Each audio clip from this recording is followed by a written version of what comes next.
Hello there, everybody. It's me, Garrett Kidney, the co-host of You've Got to Be Kidding Me on the Voices of Wrestling Podcasting Network. And I am Liam Jones, my full name, and I'm also a part of the Voices of Wrestling Podcasting Network as a co-host for You've Got to Be Kidding Me. We are a TNA history podcast that covers TNA 1 month at a time. We cover all the drama, all the matches, all the Vince Russo nonsense you could ever want in your life. Have you heard of TNA? I bet you have, but would it be funnier if two people made jokes over it the whole time? Probably. So if that sounds like fun to you, check it out on this very Voices of Wrestling Podcasting Network, and Liam will do bits and whatnot. This podcast is a member of the Voices of Wrestling Podcasting Network. Visit voicesofwrestling.com to hear the rest of our great podcasts, as well as show reviews, columns, opinions, and updates across the world of wrestling. Thank you so much for supporting WWE and NXT and me. You're so sweet. You are listening to the Flagship Podcast with your hosts, Joe Lanza. Listen, pal, don't you be quote tweeting me with a pile of garbage in Jeff Goldblum when you make $0. When you're slapping an alarm clock and going to a job, I don't want to hear from you. How are your takes doing, sir? How are you doing with your quote tweet that also gets 0 engagement? That gets 1 like, and it's from your mother. Okay, how you doing? Rich Rich. Is that the least sexy way to describe a butt? The posterior. Nah, you don't say that in the bedroom. Oh, God, nurse. Hey, nurse, let me see that posterior. Nurse, touch my posterior, please. And we are live on the Flagship Podcast. I am Rich. He is Joe. Joe, what's happening? How are you? How are you? Doing well. Fresh off WrestleMania week. It was a doozy of a week. A lot of great wrestling, at least that I saw. Maybe not for you. I caught up on a lot of the stuff that I saddled you with, and I absolutely 100% now understand why you did not think that was a good WrestleMania weekend. Oh, boy, was that some shit I made you watch. I apologize. A little rough, man. That 1-2 combo of... So I went and I was like, you know what are the matches that I need to watch? So I watched Sabu Joey Janela, Maki Ito, Mickie James, and Butterbean Minoru Suzuki in one sitting back to back to back. Wow. Wow. Well, I mean, Mickie James, Maki Ito, and Butterbean Minoru Suzuki legitimately happened back to back. Yeah. On the Janela show. And WrestleCon. WrestleCon. Yeah, that was the WrestleCon show. Sabu and Janela was the Janela show. But yeah, the WrestleCon show. Those matches happened back to back. And, you know, I thought they may have been the two worst matches I've ever seen. And that obviously covers many decades of ground. It's funny because I thought that the Maki Ito Mickie James match was the worst match I ever saw for about 20 minutes. That was the worst thing I ever saw. Finish your point, and then I'll get mine. But that only lasted like 20 minutes because then I think it was surpassed by Minoru Suzuki and Butterbean. Instantly. No, I thought don't get me wrong. I'm not defending Minoru Suzuki Butterbean, but I wasn't like mortified. I was mortified watching Maki Ito and Mickie James. Like, I watched Janela and Sabu, and my thought about the match was, this is disgusting, and this is the antithesis of what I want in pro wrestling. I hated that match with every fiber of my being. I was horrified at what I was watching. I couldn't believe that they were allowing Sabu to go out there. It's just like, it was just elder abuse, whatever you want to say. It just was like, I was like watching this, I was like, this fucking sucks. This is awful. Like, the Kogar standing around waiting for Sandman to slowly get to the ring, to slowly hit them with canes. Like, Sabu beating Janela, Sabu being clearly under the influence of something, falling on his head, busting. It was just disgusting. I thought that match was disgusting and annoying, and I hated everything about it. And I was just mortified that Sabu put himself through that. And then I watched Mickie James and I said, you know what? I don't feel as bad for Sabu anymore. I feel worse for Mickie James. Like, that, what was any of that? Yeah, but Mickie James was in full control of her output. I know. That makes it worse. That's why I was like, I was mortified watching Mickie James. The jig, when she did the little dance, I was like, what is the dance for? I still don't know the dance. I replayed that part where she said something about like, yeah, I have a couple bookings or whatever, and then did like the jig, and I'm like, what is she doing? I don't know what she's doing. And then said, yeah, I have a song, and didn't have a song. By the way, she didn't have a song. Either that or she forgot all the words. I don't know what it was. So she's sort of kind of going like saying words. She was trying to sing a song in the tune of hardcore country. Right, but with insults towards the opponent or whatever. Right. But I think she just forgot the words. Yeah, because they weren't rhyming, and then she just started like saying words, and they're going, and this girl over here. It was like, that's not singing. You're just saying a word. Was struggling to remember what she was supposed to say. And then she went with the juvenile, back that as up, A-Z-Z, lyrics, where she just decided to end every line with a word. So that's her rhyming, because you got, back that as, juvenile would love to say ha after he would just say whatever. He would just say a non sequitur and then say ha at the end of it. And that would be, I'm not going to try to rhyme. I'll just say ha at the end of it. It's fine. She decided, I'm just going to say words, and then I'm going to say hardcore country when it's done. And that's going to be my song. And it wasn't a song. That's not a song, Mickey. Well, for people who don't know, this was all happening during the match. Yes. This wasn't before the match. No, they had like a perfunctory, 3-minute match that wasn't very good. It was better than what happened after, but it was like, well, it's Maki Ito. She's terrible. Maki Ito's terrible, and Mickie James is probably not in her peak form either. But yeah, 3 minutes into the match, they get out of a side headlock, and Mickie just goes around the ring, and she looks for a mic, and then she grabs a mic and goes, fuck Dave Meltzer or whatever. I'm not going to wrestle. I entertain or whatever. And it's like, okay. And then she decided, all right, I'm an entertainer, so let's entertain the people by singing. And everyone's kind of like, we don't really, we'd rather just have a match. And then what occurred where Maki Ito sang a song in Japanese. It was fine. It was just I don't know what she said, but it was a normal song. And then Mickie James did whatever she did. No, it wasn't fine. It was not fine. I don't know the song. I don't know the lyrics. It wasn't fine. It was all awful. Don't glaze over that. It wasn't fine. The Maki Ito song part of that match was the least horrible part of that entire match. When are Maki Ito's 15 minutes going to be up? Aren't we done with this? I thought they were, but aren't we fucking done with this? Who still enjoys Maki Ito? She puts up a middle finger, though, Joe. You get it? She's a failed idol, but then she puts up the middle finger. She didn't even do any of that. No, she didn't. When are we done with this? Who is still enjoying this in earnest? Not I. Maki Ito. It's just awful. Game Changer still brings her in. Yep. Do their mutant fans still enjoy this? Probably. Right.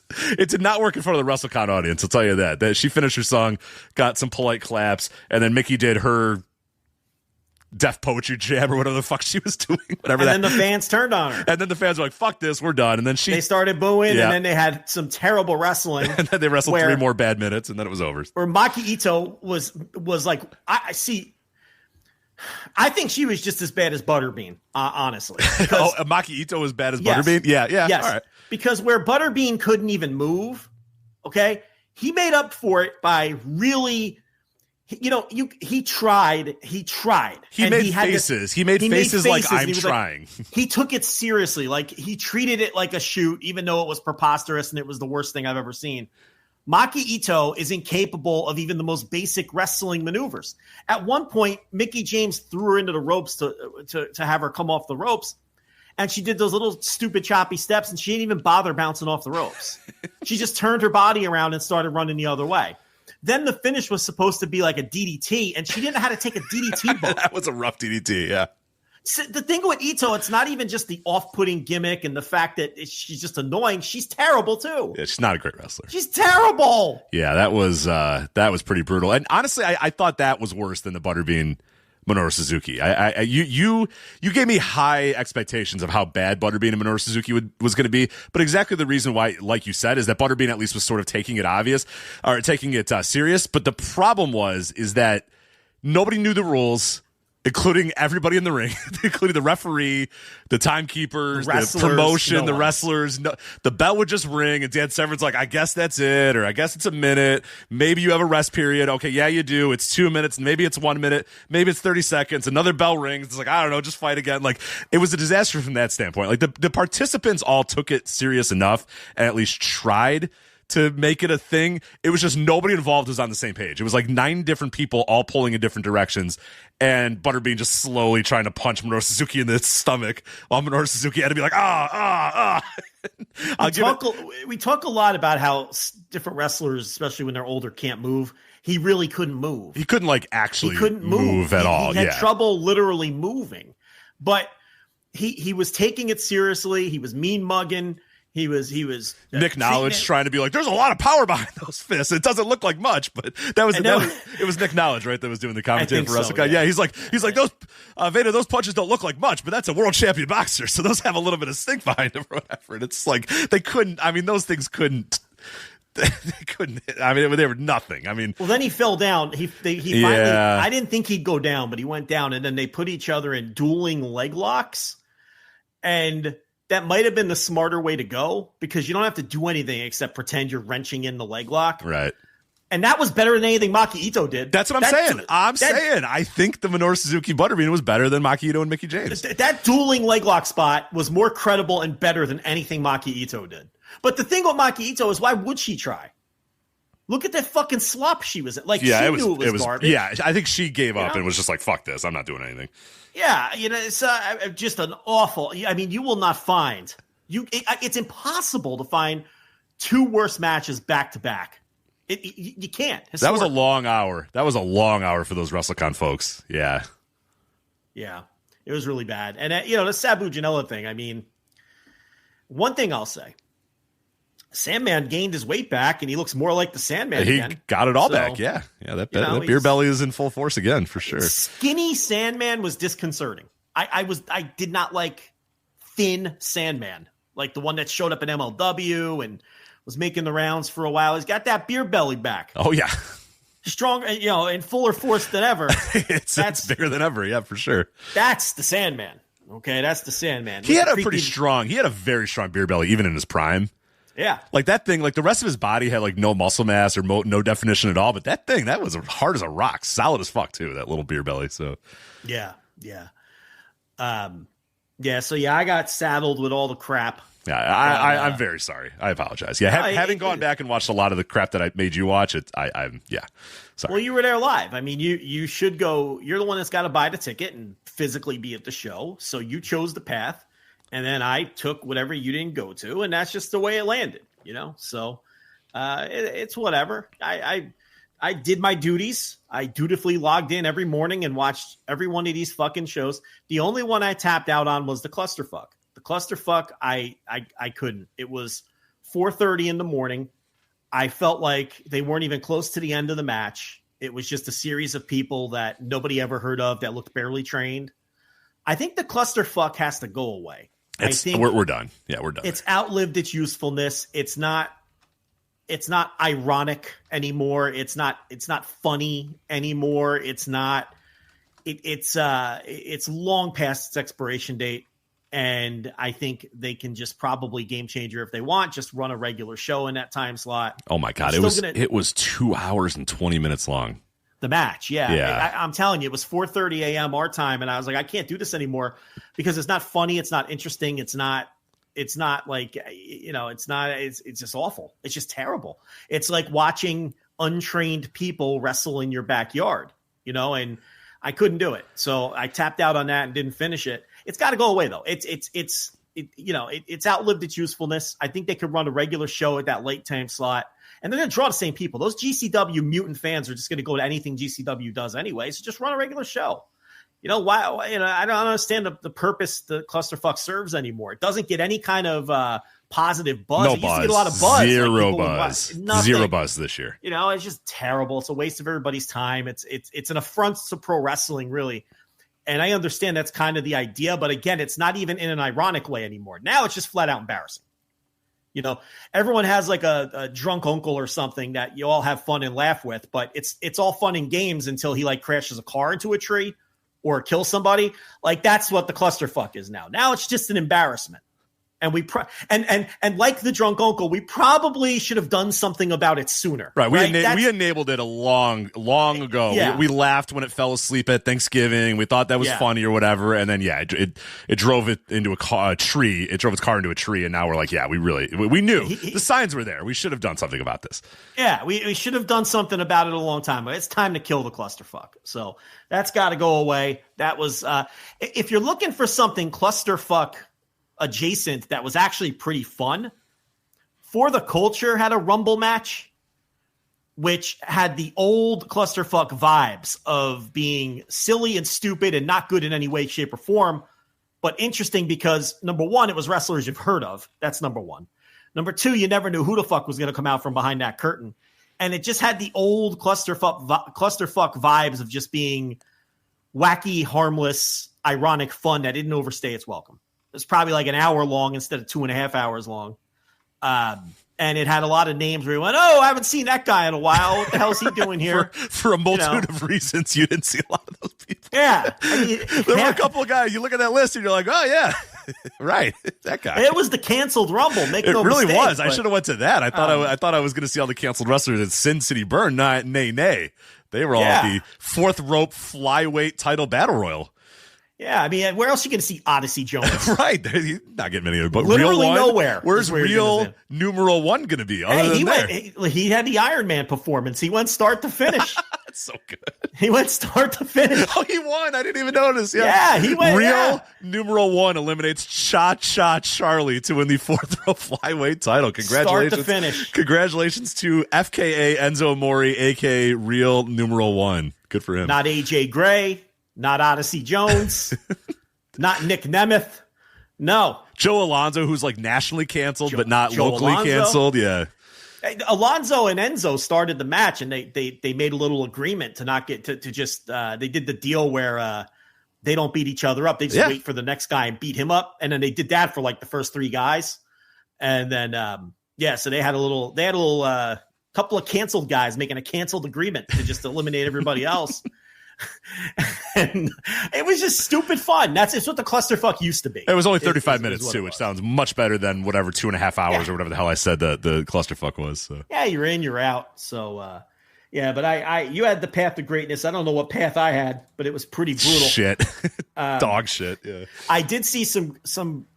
I thought great matches that you didn't though, because I did watch the new Texas stream, and I saw the. Luke Jacobs versus Brian Keith match, which I thought was the best match of the weekend that I saw. Yeah, I got to go back and watch that. That's my one regret not going to that show. I wanted to. I planned to. I was in the area to do it, but I was just so exhausted after the Dragon Gate show, and it was such a good show, and the final match was so good that I was like, you know what? Just in case it doesn't deliver, I'm not going to go. I want to leave on this note, so I did not go to that new Texas show, and I do regret it. And then Luke Jacobs and Oku from Progress was probably the second best match that I saw. So Luke Jacobs to me was had an outstanding weekend. I thought my man Mike D, who flew in between carnival dates, I thought he really stood out, and I think he made an impression on a lot of people who had never seen him before. So he's another one. I thought Man Like Doris, among the stuff I saw, stood out and really acquitted himself well. He's someone that I've never really been impressed with bell to bell. He's always had outstanding charisma and crowd connection. I think having not have seen him in a while, he really stood out to me as much improved.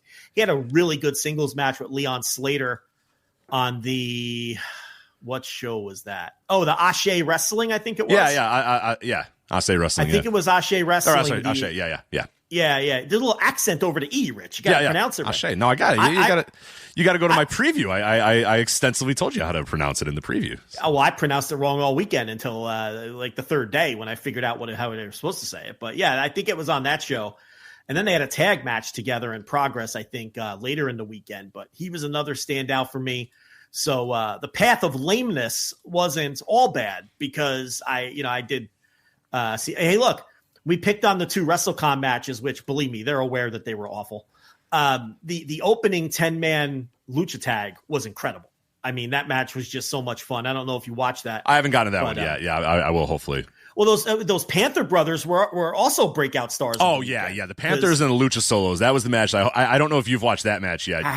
Go out of your way to watch that one. Yeah, that's the 418. That's the one that I cannot stop raving about on the Dragon Gate PWR show. It was the Lucha Solos versus the Panthers, the Panther brothers, and that was fucking phenomenal. And that's the type of match that in any other era, if this was 6 years ago, 7 years ago, 8 years ago, or whatever, on a WrestleMania weekend, every promotion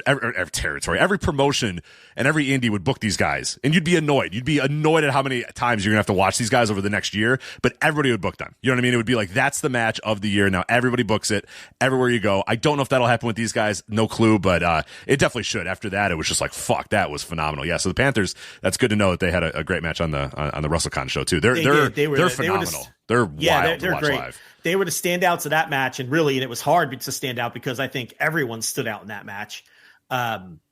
Canis Lupus. Look, there were 10 guys in it. So I'd say about 7 out of the 10 really stood out.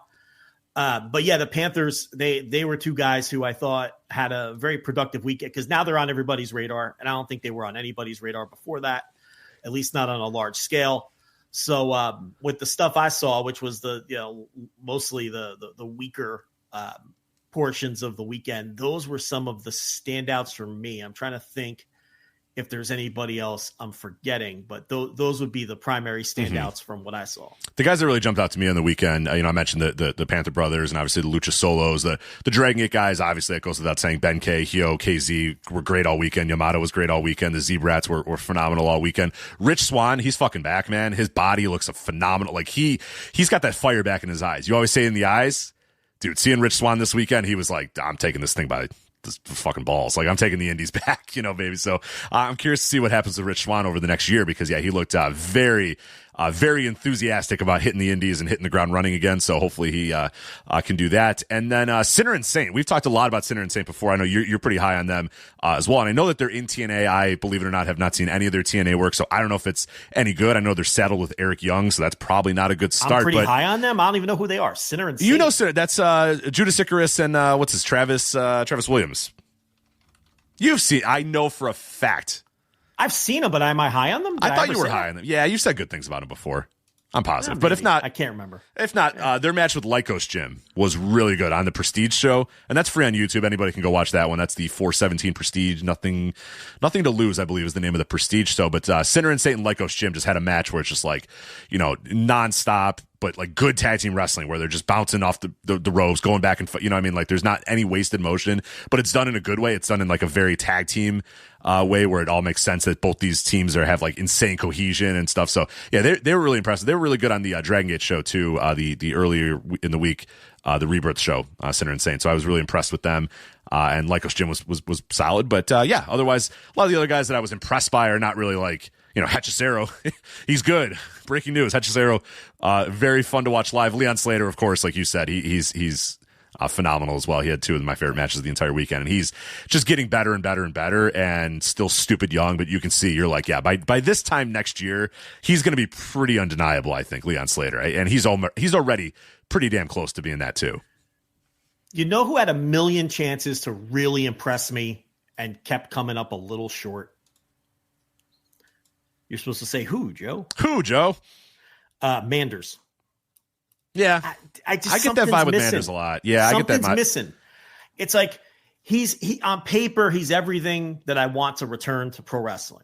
Just a no nonsense ass kicker, fucking cowboy gimmick. You can't go wrong with that, right? As long as you kick some ass. He's kind of cosplay of all that though. He's not. He doesn't embody it. He doesn't embody it. Missing. I can't put my finger on it. But he never he's always perfectly fine. I never have a problem. Oh, he's never bad. I've never really had bad Manders matches. But he's a cosplay version. He just doesn't get to that next level. Yeah. I'm just like, take someone's head off already. Or just show he doesn't show enough fire. Maybe that's it. There's just something missing with him to where, and believe me, I think he was on every fucking show that I watched. He was one of those guys that just got booked everywhere. You know what I mean? It's like, I somehow didn't see him, and I think you saw him 7 times. That makes sense that you didn't see him and I saw him, because he was on all the shows opposite the shows that you went to. And man, it's like all of his matches were like the 3rd or 4th best match on every show I went to, and they were fine. But his matches were like the line between the stuff that was okay and the stuff that stunk. And his stuff was just kind of there. They were okay. The matches were okay.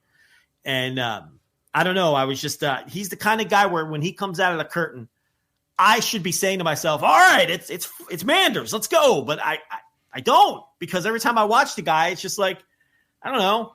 It's got all the trappings of someone who should be really great and stepping up, but it never really delivers. Yeah, my guy that really didn't deliver for me the entire weekend was Calvin Tankman. I saw him in a couple big time title matches, and none of it landed. And people said he's hurt and he's there's something going on with his body or whatever. So I don't know. He wasn't good at all. He was in big time spots and big time matches and just did not deliver. Was very slow. Did not have any power to his game. Didn't really I was really disappointed, because he was in a couple matches where I circled and I was like, oh hell yeah, Calvin Tankman versus that guy, it should be awesome, and none of them were. It was he had again couple title matches, and none of them landed for me at all. What's funny You didn't see Manders once. I didn't see Tankman once. Yeah, exactly. Perfect. Yeah. I didn't see Tankman one time. You could have told me he wasn't there. No, he had three I think he had 3 big matches, and 2 of them I want to say were the company's title matches. Like he was in 2. Yeah. I think he went for the. Well, you went to Deadlock, and yeah, he's obviously a top guy there. And then he was. I think it was Prestige and West Coast. I think he was. It wasn't even. He was in. I think he was on the Deadlock show, but it was Prestige and West Coast that I think he was in, like the big title matches, if I remember correctly. So and just did not deliver in all those places. Yeah. So anyway, great week of content behind the paywall on the Patreon. Record-setting month, by the way, thanks to all the new subscribers. We did break our total subscriber record, smashed it actually by the time the weekend came to a head. I think in total we had 33 total pieces of content last week behind the paywall. So all of this stuff that Rich and I are talking about, there's audio reviews of every show that we saw. There are 2 instant reaction lives for both nights of WrestleMania. So there's written news updates, because I know it feels like 1,000 years ago, Rich, but Tetsuya Naito, Jeff Cobb, and Bushi have left New Japan, right. And that feels like it happened. No, that was in January. That was after the Wrestle Kingdom, I believe. There's no way that was just last week. That was last week? Yeah, so that kicked off the week, and I've got 2. I don't even remember anymore. I've got some written news reports behind the paywall from last week with some exclusive notes on that. I've got 2 Flagship Plus episodes up with exclusive notes on Cobb and Naito and Bushi too. And, so on top of all the WrestleMania week coverage, I think I did 4 Flagship Pluses. There was all of your WrestleMania weekend updates with the live perspective. There was a Thursday Dynamite review. There was even squeezed a Collision review in there because I'm a fucking psychopath. So I think you had some Tour of the Territories going out. Yeah, Tour of the Territories dropped, of course, because that's a Friday schedule. Listen, the business doesn't stop. No, come on, man. So I think we had 33 total pieces of content last week.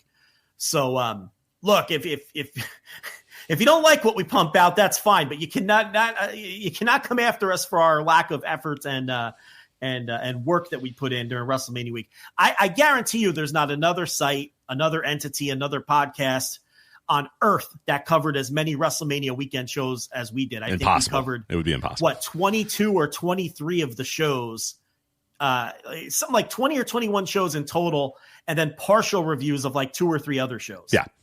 So no one else did that. No one else did that. And I'm not counting these dopey sites that just copy and paste results and count that as a report. They don't count. Reviewing 22, 23 shows. Talking ball about all these. Nobody did that. All these shows. Yeah, nobody did that. My shows, by the way, a couple of mine featured Case Lowe as well from Open the Voice Gate. So if you're like, I just want to hear Rich droning on, it was me and Case just shooting the shit in our porn studio Airbnb. And I think having some really, really good conversations about the state of the indies and the state of some of the wrestlers we saw. So yeah, really, really good back and forth conversation too. So it wasn't just me kind of giving you a beat by beat recap of the shows I was at. It was me and Case, sitting down, and one of our shows was like 2 hours or whatever. We were just sitting down and really just shooting the shit about what we were watching and what we were seeing and who we were talking to and who we were meeting and kind of the live perspective being on the ground in Las Vegas. So yeah, a lot of fun to do those shows too. Thank you, Case, for helping out there. Yeah. So crazy week, but very successful week. Feedback was all positive. So I think everybody thinks we did a great job. Tremendous feedback on the WrestleMania instant reaction live shows. We've had people say they were the best review shows we've ever done. So yeah, if you're late or you're trying to catch up on WrestleMania weekend, or you weren't satisfied with the coverage from some other places, and you're listening to this, that content's not going anywhere. So hop in on the $10 tier, and you can get all caught up on WrestleMania weekend. You can hear me complain about all the shows I went to, and you can hear Rich Craich throw flowers at all the shows that he went to. And of course, later on in this show, we will talk about some of the fallout from WrestleMania as WWE continues to be on one this week. They are so weird this week. They are crashing out, man. It is weird what is going on with that company in the ensuing days. after WrestleMania. So yeah, we'll definitely talk about that. I cannot wait actually to break all that down, but we will do that. We'll talk about AEW as well. Some of the upcoming schedule for AEW. I have some thoughts about AEW as well. I don't get a chance to talk about the week-to-week AEW very much. Obviously, you do the Thursday Dynamite reviews on that very Patreon as well, which again, you just mentioned, flagshippatreon.com. But I have some thoughts about this week's Dynamite and some other stuff going on in AEW, so we'll talk about that, as well as a bunch of schedule stuff for AEW. They got the Arena Mexico show. We got yet another one of the piggybacking off of TNT's live sports coverage, episodes of Collision, Playoff Palooza, I believe they're calling this one, Playoff Palooza, this Saturday. We'll talk a little bit about that. It's weird, Joe. The chart go down, but yet Warner keeps letting them have these shows immediately after sport. I don't know. I can't make any sense of it, Joe. The chart go down. How could this possibly be happening? All right, because it works tremendously and it's a very good rating for line go down, chart bad. Yeah. Get it straight, Rich. Oh, what did I say? Oh, line go down, chart go down. Oh, yes. Yeah, line go down, chart yeah. bad. Yes. Line go down, chart bad. Yeah. That's how it works. But it'll happen again. Oh, it's going to happen again. Set your watches. It'll happen. They're going to start with 1.5 million viewers, and they're going to have 800,000 viewers 3/4 into the show. But at 1 o'clock in the morning, when there's 300,000 viewers, it'll be chalked up as a failure by a bunch of people who don't know what they're talking about. Yeah, but force themselves to talk about ratings because they think they have to talk about ratings because they have a wrestling podcast or wrestling news site or whatever. But we'll talk about all that a little bit later. So yeah, you got WrestleMania Fallout and Crashouts, AEW's upcoming schedule, some other thoughts on that. We do want to start this show, Joe, with unfortunately a couple of recent pro wrestling related deaths. We have Steve Mongo McMichael, Black Terry, and Hisashi Shinma from New Japan Pro Wrestling. Yeah, we got 3 unfortunate pro wrestling deaths this week. We'll start with Hisashi Shinma, who, it's Shinma and Black Terry, I think, are similar in that maybe even a lot of our listeners who I think are a more sophisticated than your typical wrestling fan, if they've somehow found this show and stick with it. I think even among our listenership, their contributions to pro wrestling and where they stand in the pantheon of historical figures in pro wrestling might be a little underrated, even among the people who listen to our show. Hisashi Shinma was one of the most instrumental behind the scenes figures in pro wrestling for multiple decades. He was, I'll go very quickly go through the key points of his bio. He was essentially the best place to start, I think. He was Antonio Inoki's right-hand man. They got to know each other even before New Japan ever existed. Okay, that's how far back they go. And obviously from there, Shinma became the chairman. I think his title was the chairman of New Japan Pro Wrestling. I believe that is Executive right. Chairman. Executive chairman, yeah. Title when obviously Inoki was running the company and duties ranging from whatever entailed that executive chairman position to booking and doing everything that Inoki needed him to do, forging relationships with other promotions. He was the on-screen WWF president in between Willie Gilzenberg and Jack Tunney. Yep. So the WWF always likes to have that on-screen president role, the on-screen decision maker, kayfabe, of course. But between Gilzenberg and Tunney, it was actually Hisashi Shinma for probably that period from the late 70s until the peak Jack Tunney era in the mid 80s. That's who held that role. And that was when New Japan had a working relationship with WWF, obviously. And that was really that peak era of New Japan that people talk about before the latest, Bushiroad era that we saw from 2011 until 2019, where Shinma was one of the key, right behind Inoki is the key behind the scenes figure in he was instrumental in Tatsumi Fujinami's push and making sure that he got international acclaim. He had a love-hate relationship with Sayama, who, he was given the Tiger Mask gimmick, and Shinma was instrumental behind that. And then Shinma would, again, when Shinma left New Japan in 83, because he took the fall essentially for Inoki. Inoki, as we know, is one of the shadiest figures in pro wrestling. Right. One of many Inoki things where we ran into a little bit of problems and things had to change. Yeah, so Inoki, it came out that Inoki was basically I don't know what term you want to use. Embezzling doesn't sound right, but moving company profits into his own private business ventures as opposed to, paying the talent more or reinvesting it in New Japan. And because one of Shinma's responsibilities was on the financial end, he took the fall. Obviously, they weren't going to get rid of Inoki. He's the biggest star in the company. He's running the place. So Shinma took the fall for that in I think, 83. And he went and was the key figure in forming the UWF with Sayama. Well, Sayama came a little bit later. It was originally with Grand Hamada. I just talked about all this when we did the Hamada obituary. Right.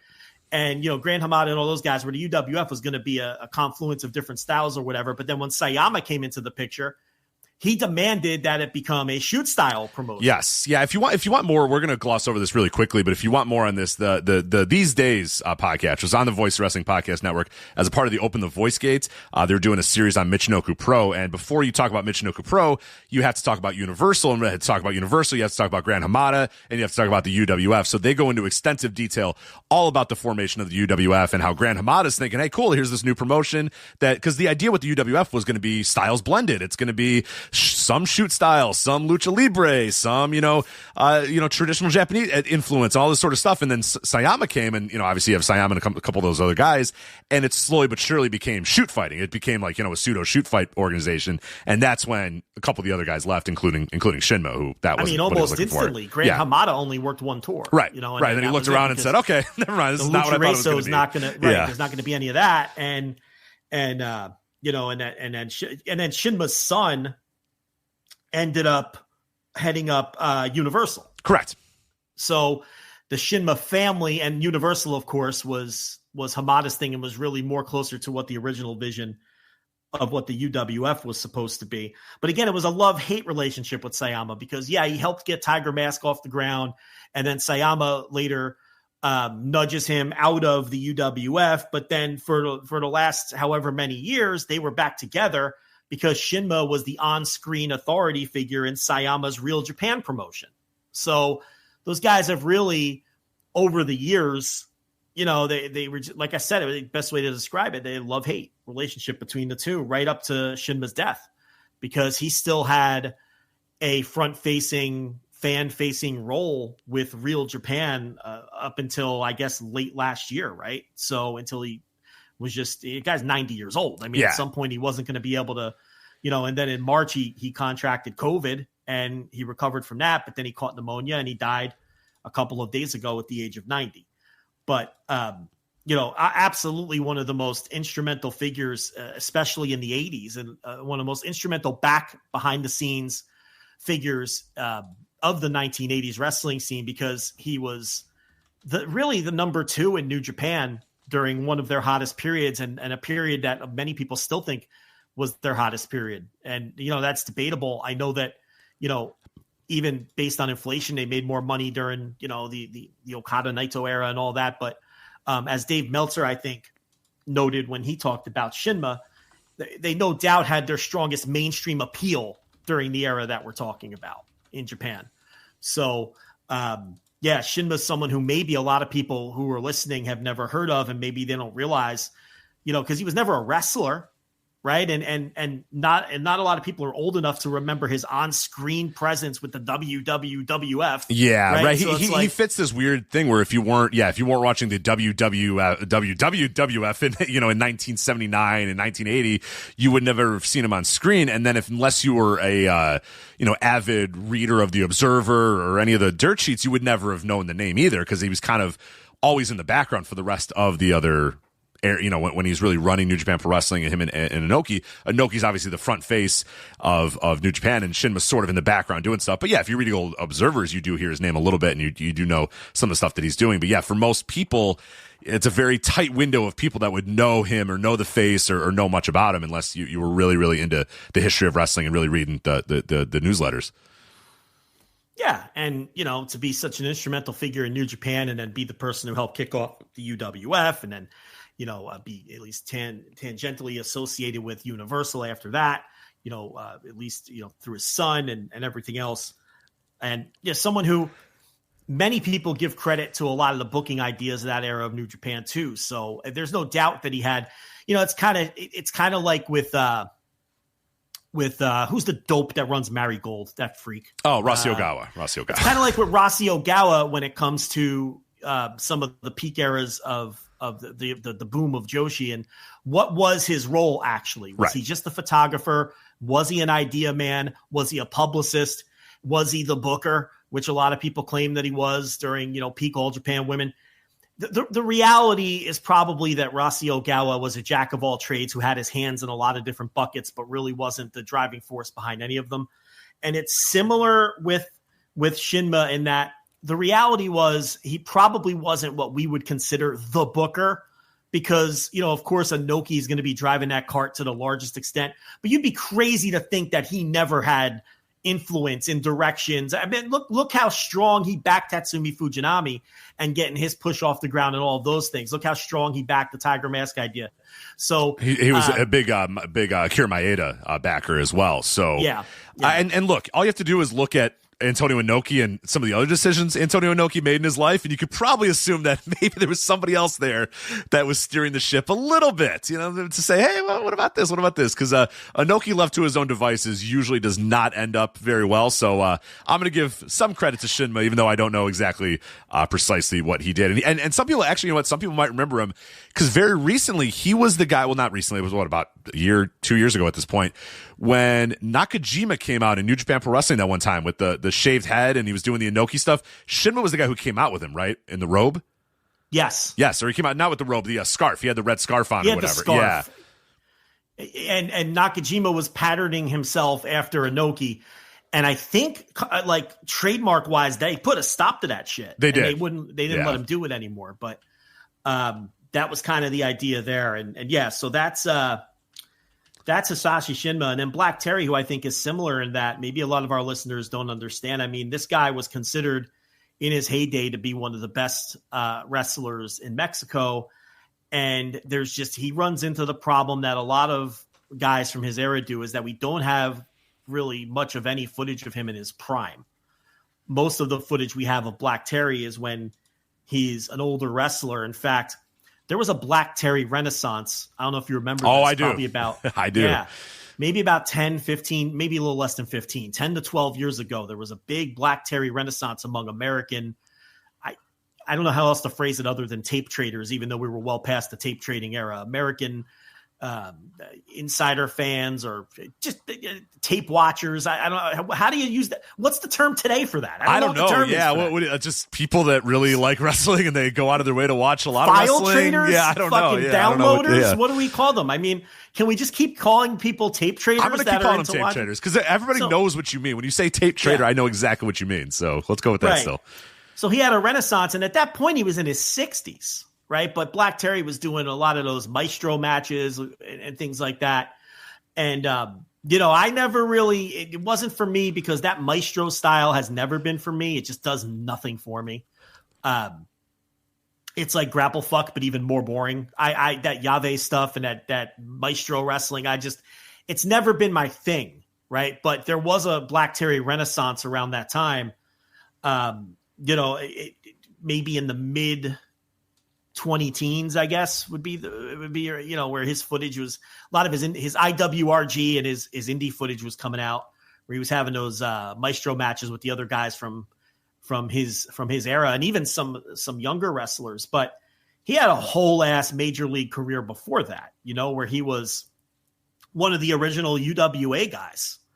And I'm certainly not a Black Terry expert or anything like that, but I do know the framework of his career.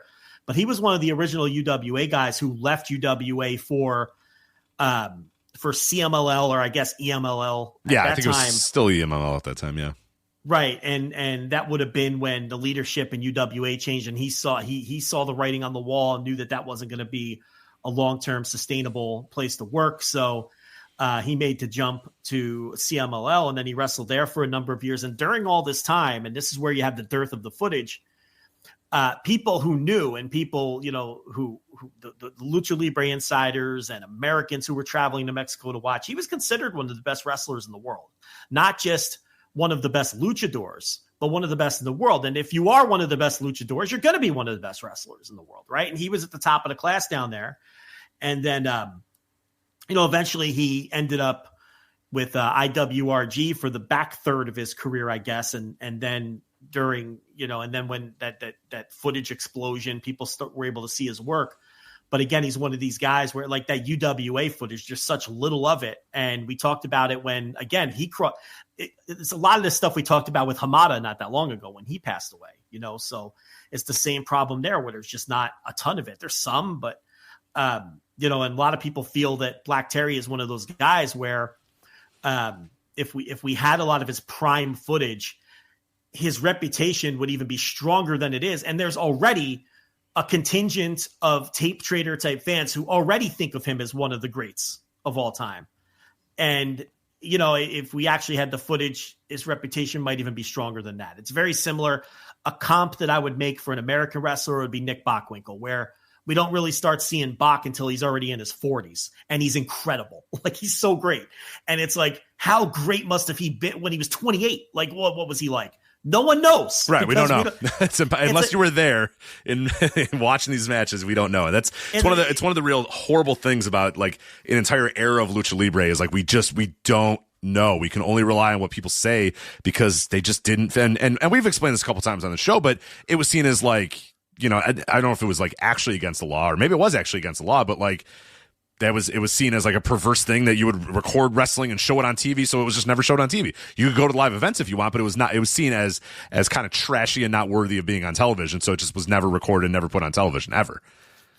The Patterson and Stevens tag team is another example, right? Where there's just these tales of how great they were, but there's so little footage of that team in their prime and all these great matches that they had. So that's kind of the situation when it comes to Black Terry and a lot of these other luchadors from that era. And then the other thing was, by the time we started getting footage, he was he was on his way out the door from the TV promotions. He was on his way out the door from CMLL. So he really falls into a lot of gaps in terms of footage. Yeah, he's like IWRG from like, the late 90s. Then, like late 90s, early 2000s. He's IWRG. And then, it's that sort of stuff that would start to make the rounds in later years that people were like, oh, hell yeah, this stuff's awesome. But it took a while to emerge. And people just extrapolate how great he was when he was like 63. And they're like, how this guy must have been hell on wheels when he was fucking 28. And all the accounts from back then match to that. And they're probably right. So Black Terry, he was 72 years old. And apparently he was still going strong and he was still wrestling. He had plans to wrestle this weekend. According to Lucha Blog, according to Cubs Lucha fan, Fiesta thing in Japan, and he wrestled March 28th, I think, was his last match. So, and that style you can really go until, because it's not like bump heavy or anything, that Maestro style that he was working. It's not like he's doing, he's not doing dives off the turnbuckle to the floor. It's a style that the older guys can work, and for people who appreciate that style, he was incredible at it well into his 60s. So I haven't seen a Black Terry match in ages, but I would imagine he has slowed down some by the age of 72. So I don't know what that match on March 28th would have looked like, but anyway, he passes away. And that brings us to Steve McMichael, who of the three deaths this week, probably the one that most of our listeners are most familiar with. Obviously a commentator on Nitro for all of those years, and then later became a wrestler and joined the Four Horsemen and all of that. And look, in death, I'm not going to sit here and tell you that I thought he was a good wrestler because he was pretty brutal. He was a terrible wrestler, but a huge personality, a bombastic personality. He did have a little bit of a background in wrestling before WCW. He was involved in the Lawrence Taylor, Bam Bam Bigelow angle with the WWF. I guess how many years earlier would that have been? That was only that was 95 actually. That was WrestleMania 11 that he got involved in that. And he by the end of that year was already in WCW. So the WWF used him a little bit. Afterwards, too, it looks like they kind of kicked the tires on him a little bit, and then they obviously didn't see much in him. And WCW hired him at the end of 1995, not as a wrestler, but as a commentator. He was on obviously those very early Nitros with his little dog, his little Chihuahua, and he was, bombastic there too. Bombastic's the perfect word to use. He was very, very bombastic on commentary. And then, it was like mid 1996 that they finally decided, all right, let's try him out in the ring. And then, he had a 2-3 year run in the ring that, a lot of people are going to retcon it and say, oh, he was actually good. And it's like, he wasn't good. No, he wasn't good. He wasn't good. I mean, he was, what was weird though, is he was better when he first started, because it was one of those things where they didn't teach him too much. They just kind of said, you know what, Steve, go in there and run into guys, just run into guys and whatever. And like, it'd be fine. And then like when he just did that, he was okay. Like he was okay. He was passable when they had him do that. But then later they started I think maybe teaching him a little bit too much and starting to take a little bit of that out of him. And then he tried to actually work like real wrestling matches, or maybe he thought, oh, well, if I want to get better at this, I better start working real matches. And then when he started working like actual real matches and not just, doing spears and pile drivers or whatever, he got really, really brutal, and then it was really bad. And there's like a famously horrible match. It's him and Bryan Adams. I think it's Road Wild 1998, I want to say, and it's just fucking horrific. It's like one of the worst things you'll ever see. You could see how that would go off the rails. Yeah. Yes. Yeah. So, and he would do commentary with his Chihuahua Pepe. Pepe. I forgot. I kept forgetting the name of the dog. Yeah, Pepe. Yeah, he'd bring the dog to the commentary booth. He'd have hats. It was always wearing something too. It'd wear like a sombrero or a little cap, a little ball cap, WCW hat or whatever. The dog, you mean? The dog. Not. Well, Mongo would wear hats too, but the dog would wear like little hats. Yeah. The dog was always gimmicked up too, but yeah, he was there to be, a loud, bombastic baby face to tell Bobby Heenan to, shove it. Basically, was his role in the commentary booth. And he died of ALS, which he had been fighting for a very long time. I mean, that motherfucker did not want to die. He came out publicly in 2021 that he had it, and by that point he looked pretty bad already. So he had obviously had it for a while before that. He just didn't disclose anything, and a lot of people close to him were like, Steve, and he's like, no, I'm not going to disclose, because he kind of thought, no, I'm Steve Mongo McMichael. It can't be. I can't have this disease, and he did, and most people do not fight as long as he fought. I mean, it was real touch and go for him, and obviously, living in Chicago, we were getting updates about Mongo all the time because he's a legend in this area. But it was real touch and go from about 2022 until this week. You know what I mean? It was just like, when's he going to go? And then there was always this pressure and this, uneasiness about would he get in the Hall of Fame, the Pro Football Hall of Fame, before he passes away. And a couple years, it didn't happen, and people were like, fuck, if it's not this year, it's never going to happen. If it's not this year, it's never going to happen. If it's not this year, it's never going to happen. And there was a couple of real close calls, and then last year he got in, and that was, a real emotional moment for a lot of people. And so, he was there, and, he was able to, however much of it he was able to enjoy, unfortunately given the disease, but he got it. They gave him the bust. He's in his little, I don't know what you would call it, his bed, his hospital bed or whatever. And then he was at home. He was with his wife or whatever. And all of his friends were around him, and he had the bus in front of him. So that's cool that he eventually got to, have that moment. But yeah, it was real touch and go for a lot of years there. And it's like people kind of circled him like, man, I don't think he's going to make it to, another year in 2021. And that motherfucker lasted until April of 2025, which is remarkable given that he had, ALS. That's not usually someone that can, not a disease you usually can fight that long. And he did. Aren't you of sound mind, but just can't communicate with think ALS? So. Yeah, I don't know all the details of ALS, but yeah, I think Isn't it so. one of those terrible things where I think because he was his last words were something about like, I just hope I make it to the Hall of Fame or whatever. That's like the last word he could say. But yeah, like I think even deep into deep into it, he was able to kind of give sort of smiles or indications that he was hearing people, that he was listening to them, that he knew what was going on around him. So I think you're right that maybe you are of sound and mind. You just can't, your vocal cords and all your body, you can't move anything. I'm not, because my aunt had something. It wasn't ALS and the shame of it was she lost all control of all her limbs and her muscles, and she couldn't speak, and she had to be fed and taken care of and everything. But I remember at the end of her life, she was still able somehow to send emails, and her mind was as sharp as it was before she got sick. I think ALS is similar to what, and I can't remember exactly what she had. It was something rare, but I think ALS is the same deal where your mind is still there, but you cannot, and that must be the most frustrating facet of all, to be able to the complete lack of communication. But as a football player, he's on that 85 Bears defense, which is regarded as maybe the greatest defensive team of all time, and a real formative team when I was a child, because that was like the first great and, legendary in the moment sports team that I can remember as a sports fan. in 1985, while the season was happening, it was already this iconic, legendary team.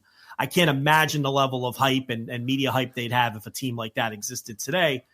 And I remember when they were undefeated and they lost to the Miami Dolphins on Monday Night Football. It was the only game they lost the entire season. And I remember that game vividly because I was in my parents' bedroom with my father with the door closed, wrapping my mother's Christmas gifts as that game was happening. And that's just something that's always been embedded in my brain because my father couldn't believe they lost. Number one, I probably had a few bucks on it in hindsight, looking back. But I'll always remember that game, and I remember that 85 Bears season. In fact, that's a team from 40 years ago now? Yeah. And I was a small child, and I could still run off the entire, Dan Hampton and Richard Dent at defensive end. McMichael and Refrigerator Perry were the defensive tackles. Otis, my man, Wilson, and Wilbur Marshall on the outside linebackers. I cannot tell you the amount of times I've seen Otis Wilson out in the wild, man. That dude, I used to see him. I used to work at a computer store, and he would come all the fucking time, get his computer fixed. He was just like, man, I don't know what's going on. He's like, you guys take it. And he's a fucking monster. This guy's like in his 70s, and you're like, holy fuck, look at that dude. Just a beast.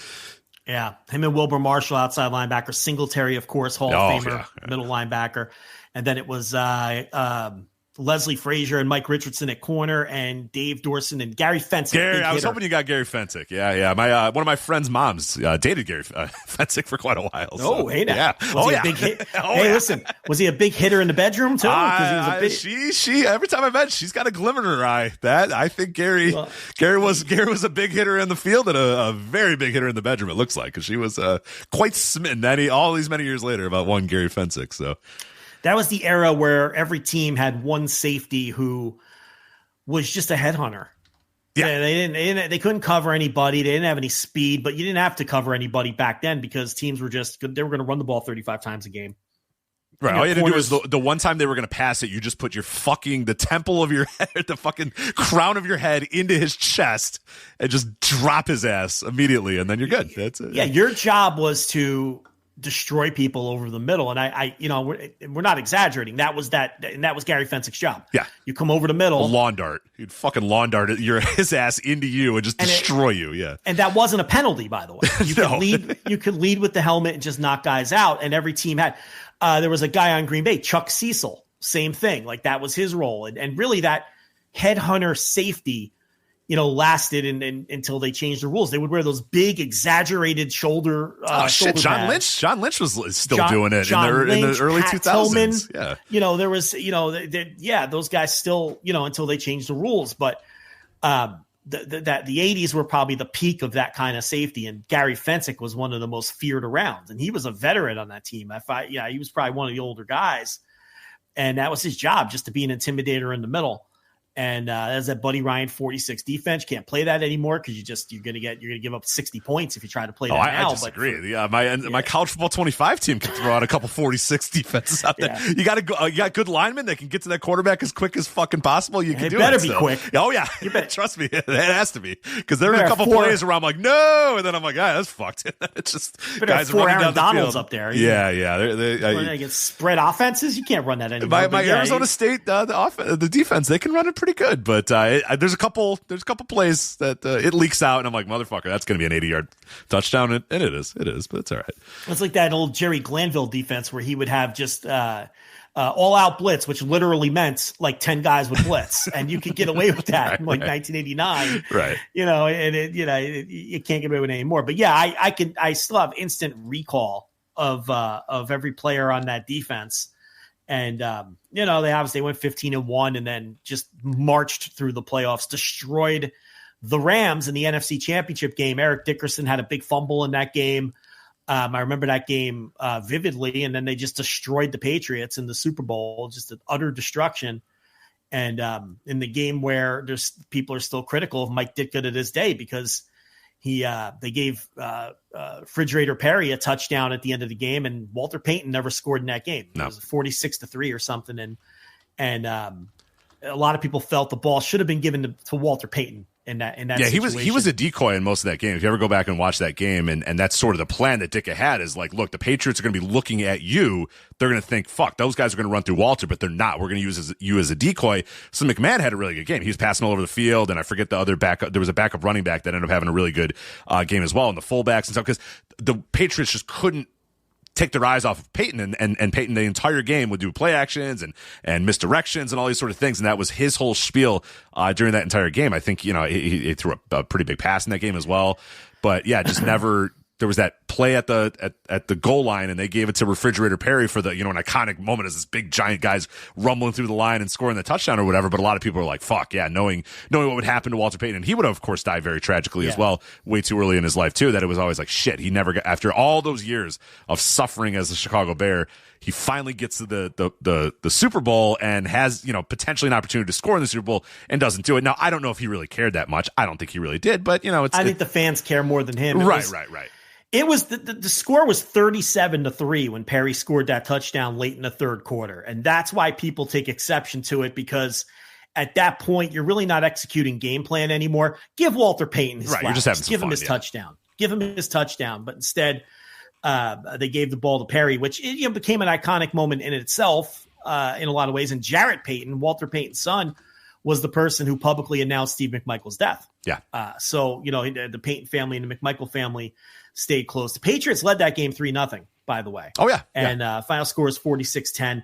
The Bears shut out the Giants and the Rams on the way to the Super Bowl, and those were two very good teams. The Giants would win the Super Bowl the next year, and those John Robinson Rams teams were always playoff caliber teams. And the Patriots weren't the strongest Super Bowl opponent, but didn't matter. They would have rolled through anyone.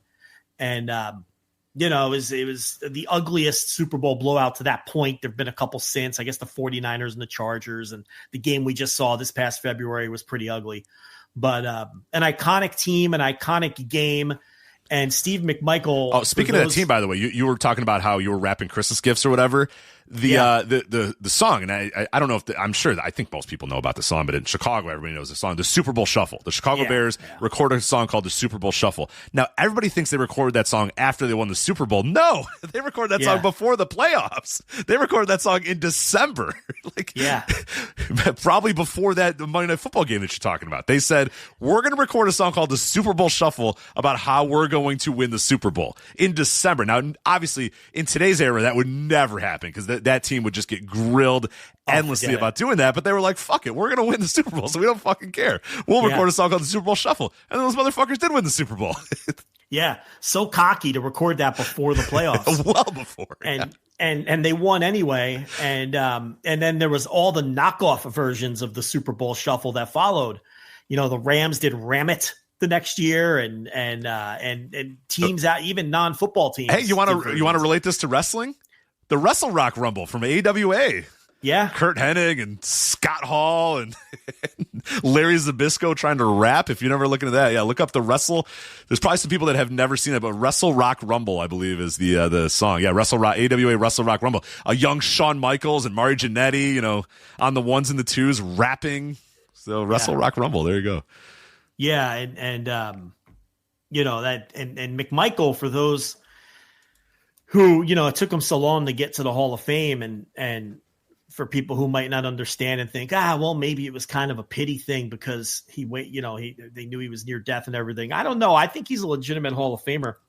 You're talking about a guy who had 95 sacks as an interior lineman, which is an enormous number. Just for perspective, Aaron Donald, who just retired, who's widely considered the greatest interior defender in the history of the league, had about I'll look that up right now. I don't think he had 100. He might have had, how many sacks did Aaron Donald have in his career? He had 111. So 95 sacks is a lot of sacks for an interior lineman. He was a two-time All-Pro. In an era where they don't pass as much, too. That's another thing to Less to opportunity. Know. Less opportunity. Like nowadays, I mean, not to say what Aaron Donald did isn't a tremendous accomplishment, but, he's in an era where they're passing far more than they're running, and McMichael is in an era where they were running far more than they were passing. So to get 95 sacks on far fewer attempts is certainly something worth noting. Yeah, and multiple years of having 10. He had 11 and a half one year as well. I mean, it's fucking nuts. as a defensive tackle, Yeah. not an end, Right. not an outside linebacker. Yeah, that's breaking through the line and blowing up a running back usually to get to the quarterback. That's pretty fucking good. Yeah, he was an outstanding pass rusher from the interior, and he was a 2-time first team All-Pro. And I don't have any problem with him I don't think that this was some kind of pity choice for the Hall of Fame. There were people pushing for him for the Hall of Fame long before he was sick. And obviously it ramped up as he got sick, and then the illness ramped up. But you have to remember, as great as that 85 Bears team was, I think the defensive side of the ball only has 3 Hall of Famers. They have Richard Dent, Mike Singletary, and now Steve McMichael. And 2 feels a little light, doesn't it? I mean, for that defense, which was as dominant as their press clippings say that they were, 2 shutouts in the playoffs. They had multiple shutouts in the regular season. And, I would think that a defense that great would have more than 2 Hall of Famers. So McMichael would obviously be the easy choice for the third if you're going to pick somebody else. Gary Fensick wasn't a Hall of Fame caliber player.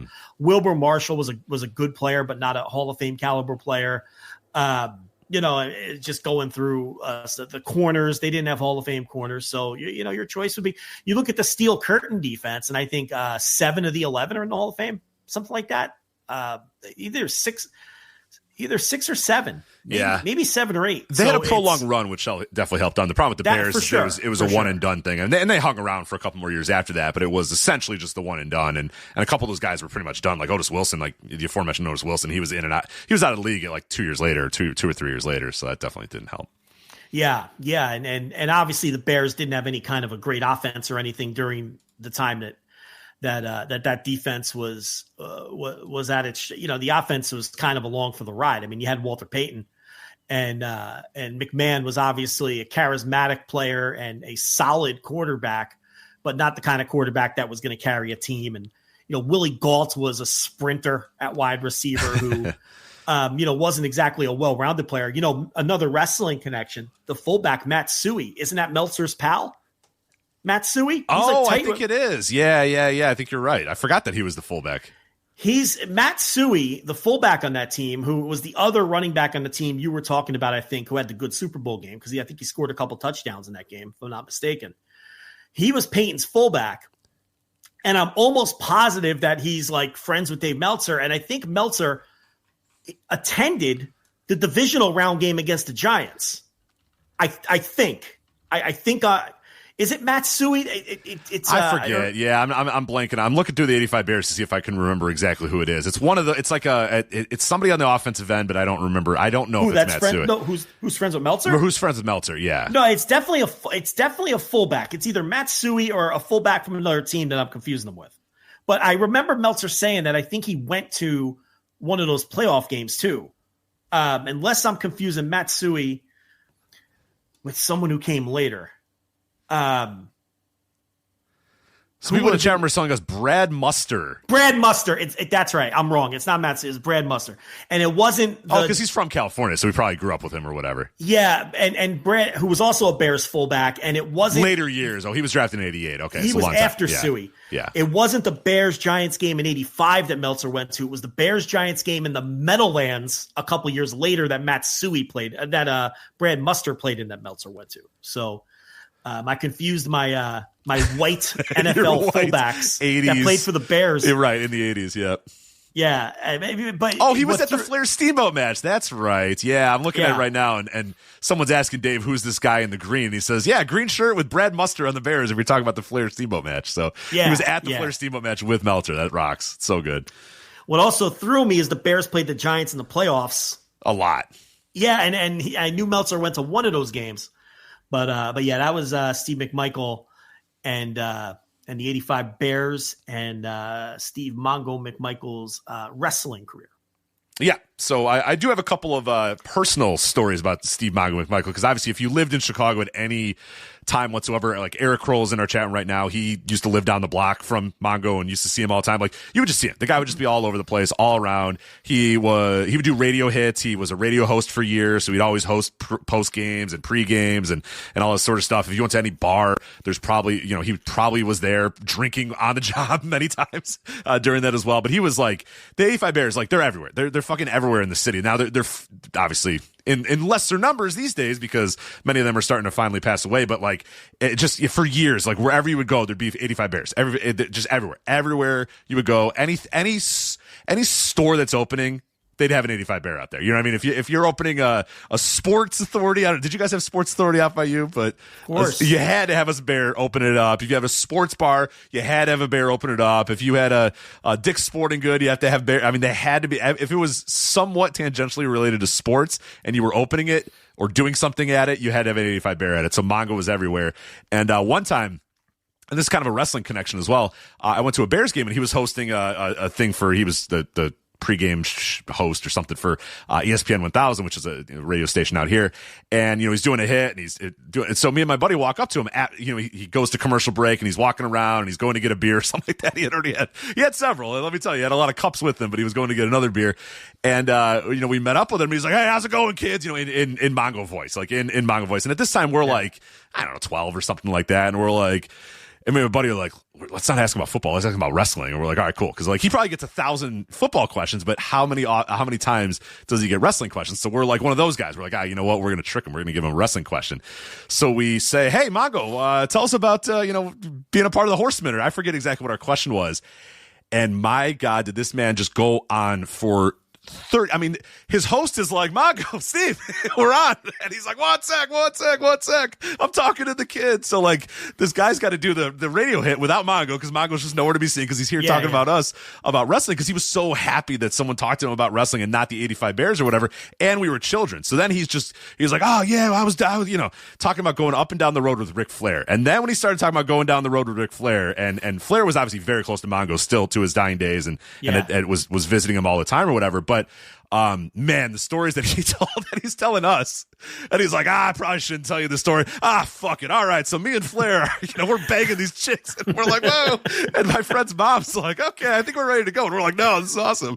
And then he starts just going about, doing the town with Ric Flair, literally and figuratively doing the town with Ric Flair, and every town he's talking about it. And then he goes, all right, guys, I got to go, but let me leave you with this one thing. Ric Flair had one of the largest dicks you will ever see in your entire life. I'm like, oh, all right. He goes, I used to call that motherfucking thing the baby arm. He's like, that thing was the fucking baby arm, that Ric Flair dick. And he'd show it. If you said, hey, Rick, show me the baby arm, he'd fucking show you that damn baby arm. I gotta go, guys. And he goes back and does his radio hit. And we're like, oh my God. So that stuck with us forever. So then like 10 years later, my buddy's sister is in Arizona or something like that. I forget where. And Mongo's doing a radio hit there. And she's like, hey, do you want me to ask something about Mongo? Because not that many people knew who Mongo was in Arizona. So she's like, oh, I'm going to go over and talk to him. And maybe I could. She called him, and I was with my buddy at the time. She says, what do you want me to say to Mongo? And we're like, oh, bring up the baby arm. See if he remembers that he told us about the baby arm. So she walks over. And she has the phone with her, and she's like, hey, Steve, my brother and his friend want you to tell him about the baby arm or whatever. And he grabs her phone and goes, hey, you motherfuckers, how do you know about Ric Flair's baby arm? Like, you told us about it. He's like, oh, goddamn, that thing was so fucking big. And we're like, all right. And then he goes and he leaves. And she's like, what the hell was that? We're like, yeah, it's Ric Flair's dick. All right, that's fine. So then, like, from that point forward, I could never look at Ric Flair the same. I was just like, that man has the baby arm. It's the fucking Steve Mongo McMichael baby arms. But I'll never forget, we're like 12, and he's just rampaging, just going nuts. And I'll never forget, the radio guy's like, Steve, we're on. Steve, 5 seconds, 10 seconds. Like, let's go. And he's just like, hell, hey, you can do it without me. You don't need me. I'm talking to the kids. And talking to the kids, Matt, let me tell you about how much, plowing me and Ric Flair did when I was part of the Horsemen. Yeah. So, yeah. So I don't think he was faithful to Deborah, because I was like, hold on a minute, wait a minute. But maybe that's why they got divorced. So, yeah, but and he would run for mayor. He always used to like run for public office here, and he would he was always on radio. I mean, he was just ubiquitous in this town for years, finishing 8th with 700 votes. Right? one of those candidates. Yeah. Just doing it, for publicity and to talk shit and everything else. The clip was going around again of him getting kicked out at a Cubs game. Oh, the best! Oh my God, so good. Yeah, he did the 7th inning stretch and sang "Take Me Out to the Ball Game," and then he cut a promo on Angel Hernandez. He was right. He was right. Angel Hernandez. Of course, he's suck. right. Yeah. For people who don't know, Angel Hernandez is this notoriously bad baseball umpire who. How do I describe this, Rich? Like, he's legitimately awful. He's like, awful, and everybody knows he's umpire. awful, and every time they kind of call him out on it, he always has some weird thing to be like, oh, is it because I'm Mexican or whatever? It's like, no, you're bad. It's because you're bad. Awful. We have stats on this. Right? You're the worst umpire. Bad. So, they tried to fire him a couple years ago, and then he started up some, lawsuit or whatever, and they're like, all right, fine. Be bad. Yeah. Just be bad, and everybody knows. And when Angels are umpiring your game, the managers know, the players know, everybody knows this is going to suck because Angel Hernandez sucks. You're not going to have any concept of the strike zone. Right. He but what happened was, as the years moved along, and we have these umpire scorecards and things like that, there was now statistical data to prove how truly terrible. He wasn't a little bit worse than the next worst guy. He was so bad.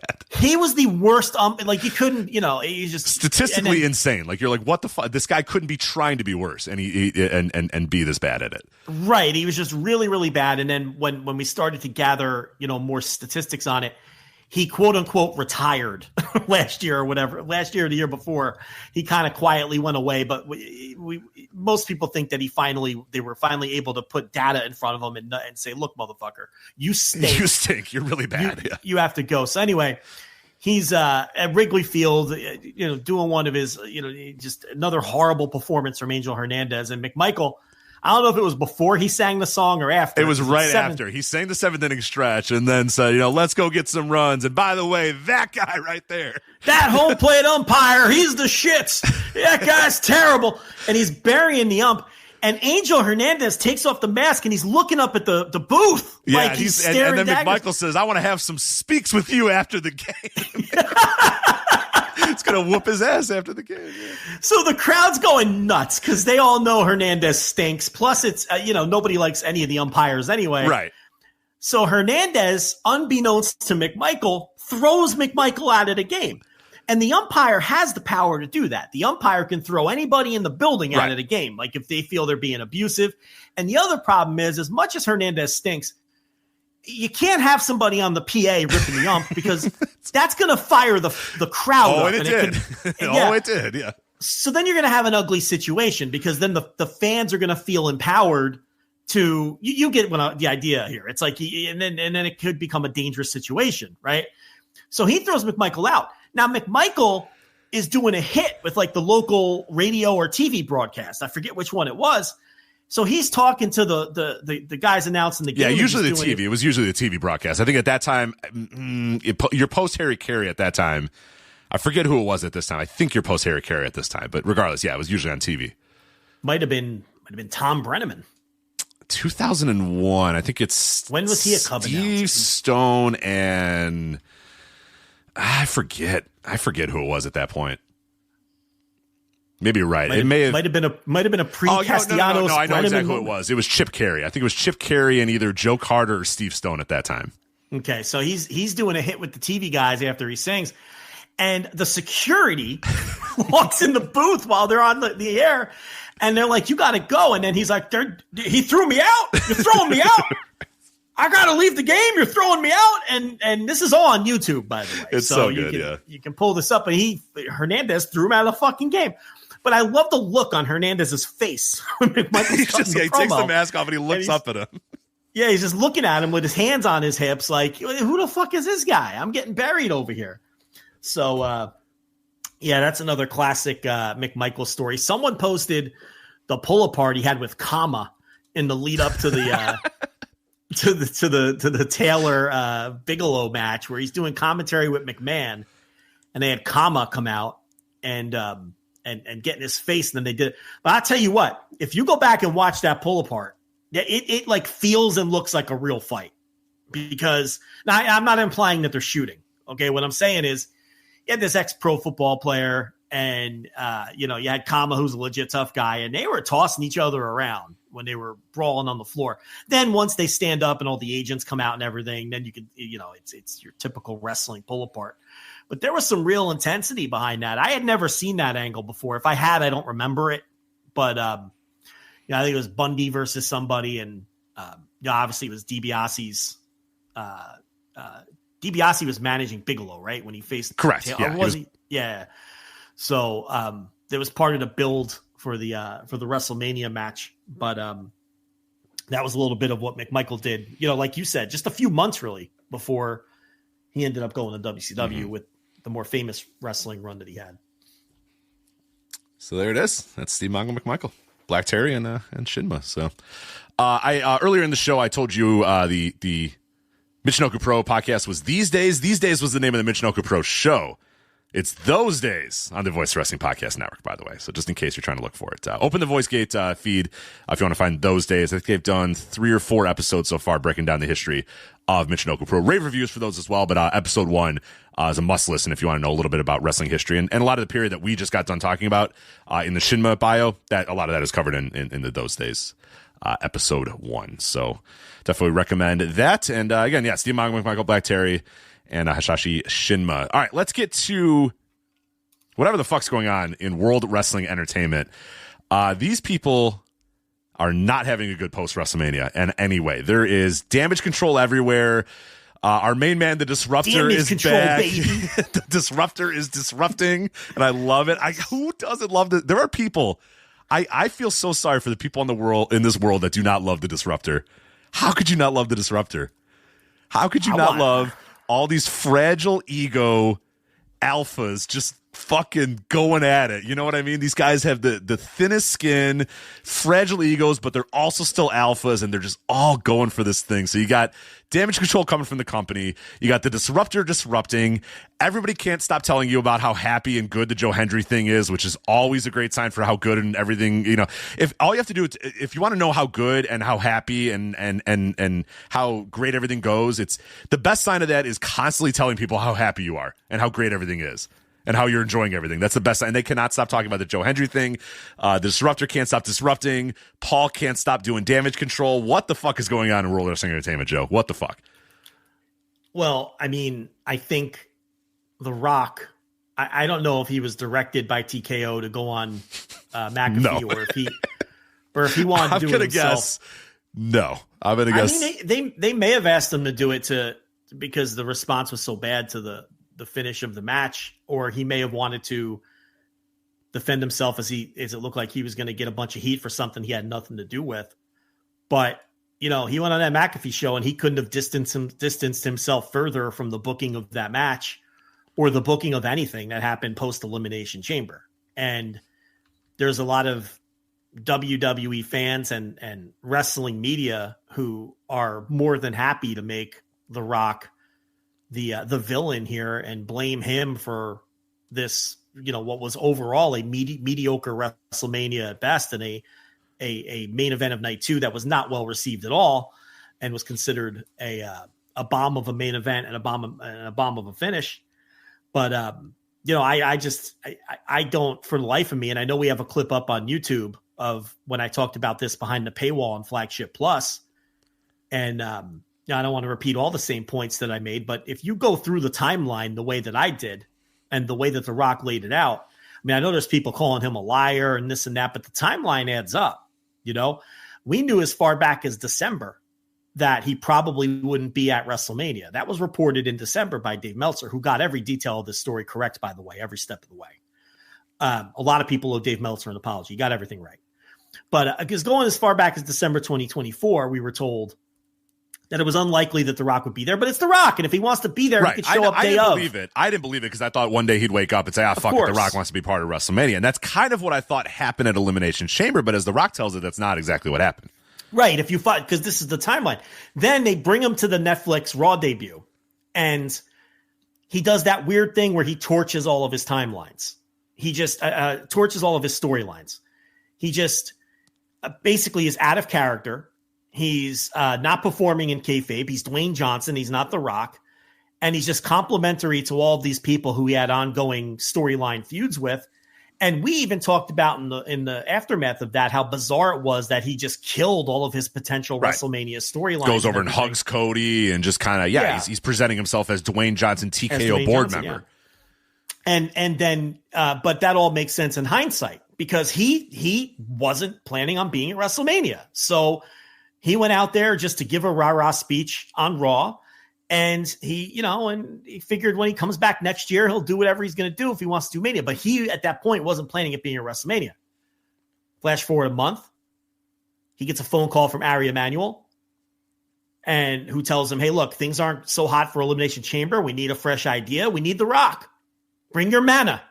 Which, by the way, he did sell a lot of tickets, too. If you go and look at the ticket movement for that show, he did sell a shit ton of tickets. Absolutely. To that show. Yeah, they ran a stadium, and they couldn't fill it.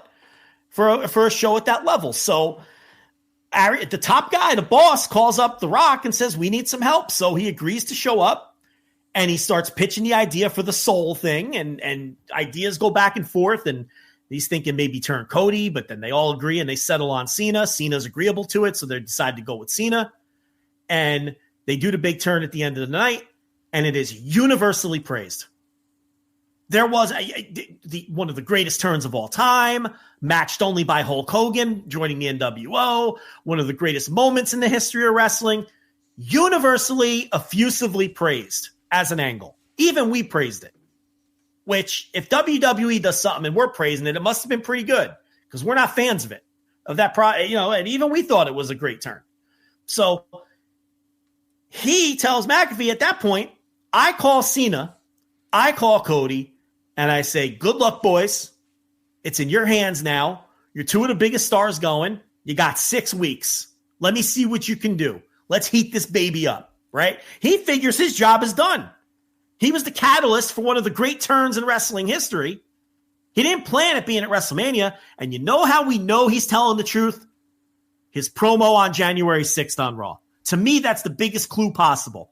Because if he was planning at being at WrestleMania the whole way, he wouldn't have burned all his storylines on January 6th. Doesn't that make sense to you, Rich? It does. It does. Yeah. Now, would you think that based off of the story at Elimination Chamber that he would be at WrestleMania? Yes, sort of. But that's also, I think, the job of... Of course. But here's the thing. Yeah. They knew he wasn't going to be there. Right, and that's what I mean. That's the job of the booker then to make that obvious to the fans. The Rock is not going to be here. And they kind of did. We talked about it. He was out of sight, out of mind. They didn't mention the guy at all. They didn't say anything about The Rock. He was completely a ghost in the build, and that should have been the sign that they were trying to tell you he's not going to be a part of this match at WrestleMania. But a lot of people thought it's the pro wrestling thing. Oh, they're not saying anything about him because it's going to be a surprise when he's going to come out at WrestleMania. Of course. I think a lot of people thought he would be there, and I disagree. I don't think they went out of their way to tell you he wasn't going to be there. They probably could have been more explicit about he's not going to be there. Well, they probably weren't sure if he could change his mind at any given moment. Right. But the fact is, he's a disruptor. That'll happen. He told them he wasn't going to be there. He told Cody. He told Cena. He obviously told The Office. He didn't say that on McAfee, but why would he tell those two guys and not tell The Office? The idea was he comes in, he saves Elimination Chamber, which he did. He is the catalyst for one of the greatest angles in the history of the business, which he accomplished. And then he told those guys, you've got 6 weeks to build this thing. And in the 6 weeks that they had on their own, Cena dropped the ball. Cena was awful. Just doing terrible. His people promos. Yeah, his first promo was, that was praised in real time, and I couldn't believe it because when I went back and watched it, I was like, this is not very good. I was in an abusive relationship, and you people wanted from me so often. He did the people promo. Yeah, it was bad. The you people promo. It was bad. And he never talked about the title. He never talked about trying to win the title. And then they obviously knew that it sucked because then the promos from that point forward were all right, well, I really just badly want to win my last title, so that's why I did it. It was like, the first promo was not that. The first promo was I did this because of you people, and then someone must have said, hey, that shit sucks, let's pivot, and then it became all about the title. But then it lost a lot of steam. From the quote-unquote the best heel turn of all time, and we all smart people said, don't judge a heel turn yet, judge it on the follow-up, on what happens after, the business after, all that sort of stuff after. That's why we look back fondly on the NWO turn, the Hulk Hogan turning heel in 1996, because it lit that, business on fire in WCW, and then they had a great year and a half of record-setting business. That's why that turn was great. A lot of turns happen, and then the business doesn't follow it, and then it's like, okay, well, that wasn't that good. That one was good because of what followed. So everybody that was smart and had lived through history and weren't 14 years old were like, well, hold on a minute, let's see. Let's give this thing some time. And now looking back in hindsight, it's like, yeah, it was, a heel turn that was a great angle in the moment, but ultimately it lost steam very, very quickly. Within a couple weeks was already just nothing happening. And Rock admitted that there wasn't a long-term plan with what they did at Elimination Chamber. He was there as the catalyst for that turn. Then it was in their hands. They had 6 weeks to make something of it. So I don't understand how this is Rock's fault when they did nothing to heat them. The match got colder over the course of the 6 weeks, not hotter. And the idea is to make the match hotter. Cena did not perform well in his promos. Levesque had no ideas. How is this not Levesque's fault? How does this not fall on Levesque's shoulders? Did The Rock book those 6 weeks of TV? No. Did The Rock book the finish of that match at WrestleMania? No. Did The Rock come out there and cut those promos?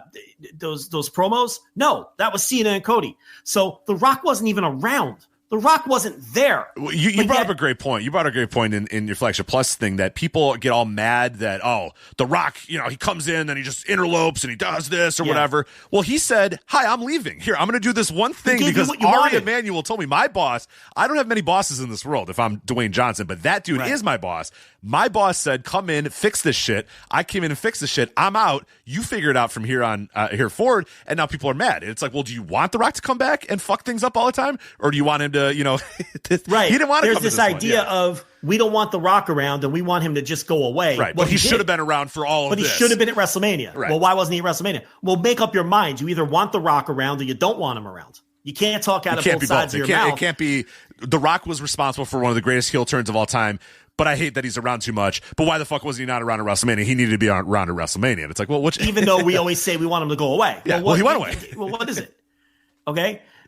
You can't have both of those things. And the other thing is this new rewriting of everything is, the Cena turn should have been at WrestleMania. It would have made more sense and all this. And maybe it would have, but you weren't saying you hated the Cena turn 6 weeks earlier. You were telling everyone saying it was the greatest thing that we ever seen.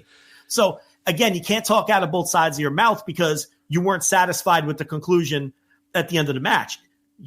Where your heat should be directed and who you should be blaming this on is Paul Levesque. This is his creative.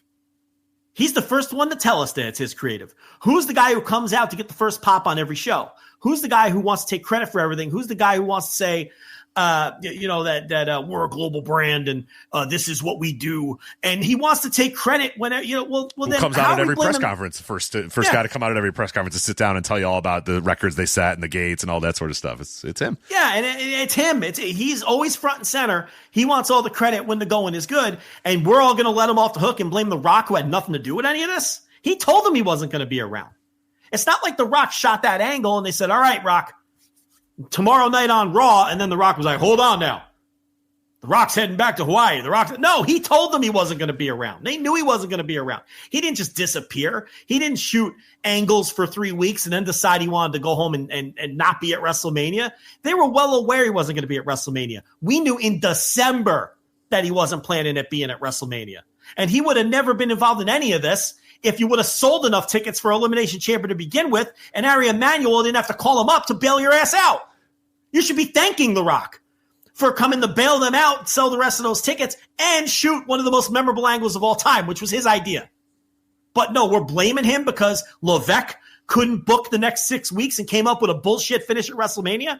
Yeah, did The Rock force Travis Scott to come out? Because it doesn't seem like... In fact, Rich, The Rock told McAfee, well, I would have had a different way that I would have. He basically said that the finish sucked. Your Rock He's like, I wouldn't. Gets worse by the day. It's more Barack Obama than ever. It sounds like it sounds more like a Barack Obama than Barack Obama sounds like Barack Obama. It's like a bad SNL version of Barack Obama. Like like they haven't quite found the right guy to do it.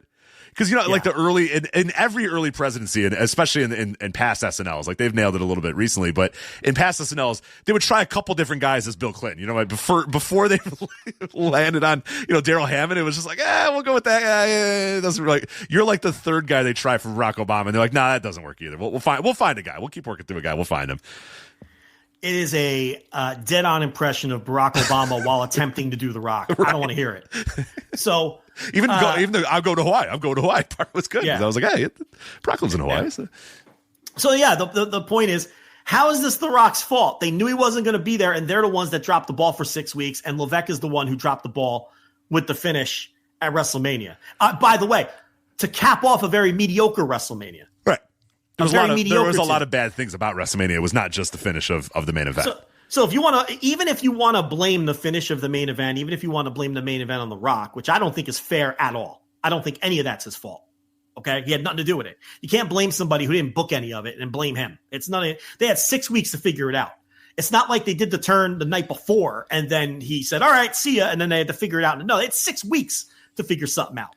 Okay. But even if you want to blame that on him, how is the rest of WrestleMania his fault? This is on Levesque. It's Levesque's fault that night one had a bunch of matches that weren't over because they weren't built properly and nobody in the building cared about any of them. Is that The Rock's fault too? Is it The Rock's fault that nobody cared about the fucking War Raiders and New Day or whatever the fuck their name is? What's their name? The War Raiders. Right? No, the War Raiders. Yeah. Is it The Rock's fault that match was cold? Is it The Rock's fault that Jey Uso went out and shit the bed in another big time WrestleMania match? Yeah. Is it The Rock's fault that the fans weren't into anything on night one until Charlotte and Tiffy time got in there? And the only reason that fans were invested in that is because they shot on each other? Because their promo segment went off the rails. They decided to just start shooting on one another. Yeah, right. And hold on a second. Weren't we told all along that this was a terrible build to WrestleMania and everything felt cold? Yeah, we did. Weren't we told that right up to the day of the show? But all of a sudden it's The Rock's fault now? It's The Rock's fault that WrestleMania wasn't that good. Even though everyone acknowledged that the cold was bad, that the build was cold and the build was bad and nothing felt hot. Everyone acknowledged that. But this is The Rock's fault. It's The Rock's fault that, after the first 2 or 3 matches on night 2, that we fell into the same malaise that night 1 had until fucking Joe Hendry came out, right? Which, by the way, that wasn't Levesque's original idea either, because if Kevin Owens doesn't get injured, right. that never even happens. Randy Orton, yeah. Joe Hendry, this breakout star, quote unquote, we'll talk about him in a little bit, of WrestleMania, would not have even been on the card unless Kevin Owens had a freak injury that took him off the road and took him off WrestleMania. Yeah. So what it comes down to is, why is there not more heat on Levesque? It was his WrestleMania. It was his build to WrestleMania. He booked WrestleMania. He booked the finish to the main event. But we're blaming The Rock. And honestly, what I think it is WWE fans and WWE friendly media have too much invested in Levesque. Mm-hmm. It's too hard for them to turn on Levesque because they have too much invested in him. They have a personal relationship with this guy, and that you can't be an analyst if you're going to have personal relationships with these guys. And you don't especially mean wrestling personal. Bookers. You cannot have a personal relationship with a booker. I don't think you mean personal relationship in the sense that they know him and call him up on a regular basis. Parasocial relationship is probably the best term to use. And the fans too. This is Bad Man Gone. This is the guy who saved the company. We can't put any heat on him. We can't blame him for anything. But this is his baby. This WrestleMania was his baby. That finish at WrestleMania was his baby. You could blame The Rock all you want, but where would we have been if they didn't do the Cena turn that Rock came up with? I mean, we were really going nowhere and just spinning our wheels. And the same thing happened last year, where we're just chugging along with this boring WrestleMania build. The Rock inserts himself and gives it a little juice. Was it chaotic? Yes. Was it a fucking mess? Absolutely. Chaotic good. But The Rock gets involved in these WrestleMania builds, and all of a sudden people care. All of a sudden people are all wound up. It's very chaotic. Last year was more chaotic than this year. I don't think this year was chaotic at all. It's just that Levesque didn't have any fucking ideas for 6 weeks. This is on Levesque. It's not on The Rock. And the other facet of this is The Rock is one of the few WWE personalities right now in this current era that we're in, where it's almost acceptable to dislike him. It's acceptable to reject him because a lot of this fan base, they don't remember The Rock. He's just a movie star to them. Right. He is an interloper. He is an interloper. Yeah, that term gets used a lot as and one I forget who it was said like he's an absentee father, and it's like, what are you talking about? It's wrestling, brother. With you? Calm down. Yeah, it's like, but I feel like with a lot of this current, he's an invader. He's an invader to their. They don't know him. Yeah, I have a buddy. Yeah, they don't have an emotional attachment. No, I have a friend who hates him, and he's like him and his wife have recently become big wrestling fans, and they hate The Rock because they have no attachment to The Rock. They did not watch The Rock's growth. They didn't watch The Rock as a part of the Nation of Domination. They never watched The Rock as a main eventer. They never watched the corporate Rock. They never saw any of that shit. They just know him as a guy who maybe somewhat they know him as the guy that wrestled John Cena a decade ago, but they really just know him as a guy who just shows up. The movie star that shows up and fucks things up. That's what they know him as. It's just so great because he flat out told McAfee, yeah, Cena won, the right guy won, but I would have gotten there differently. It just buries Triple H. Oh my God, time and time again this week. Did you see the reply that he gave to Dave LaGreca? Yes. Okay, I'm going to read it for everybody. And it was such a great reply. Go ahead. Because Dave LaGreca went on this unhinged rant of how, to catch everyone up, how The Rock ruined everything and it's all The Rock's fault. The typical shallow thinking, vapid nonsense that we're seeing everywhere. That you get from Busted Open and Dave LaGreca. So, all right. The Rock replies on I think it was an Instagram post or whatever, says, at The Rock. Hi, Dave. The business is a complete work. Always has been, always will be. Every aspect of it. Every match, every interview.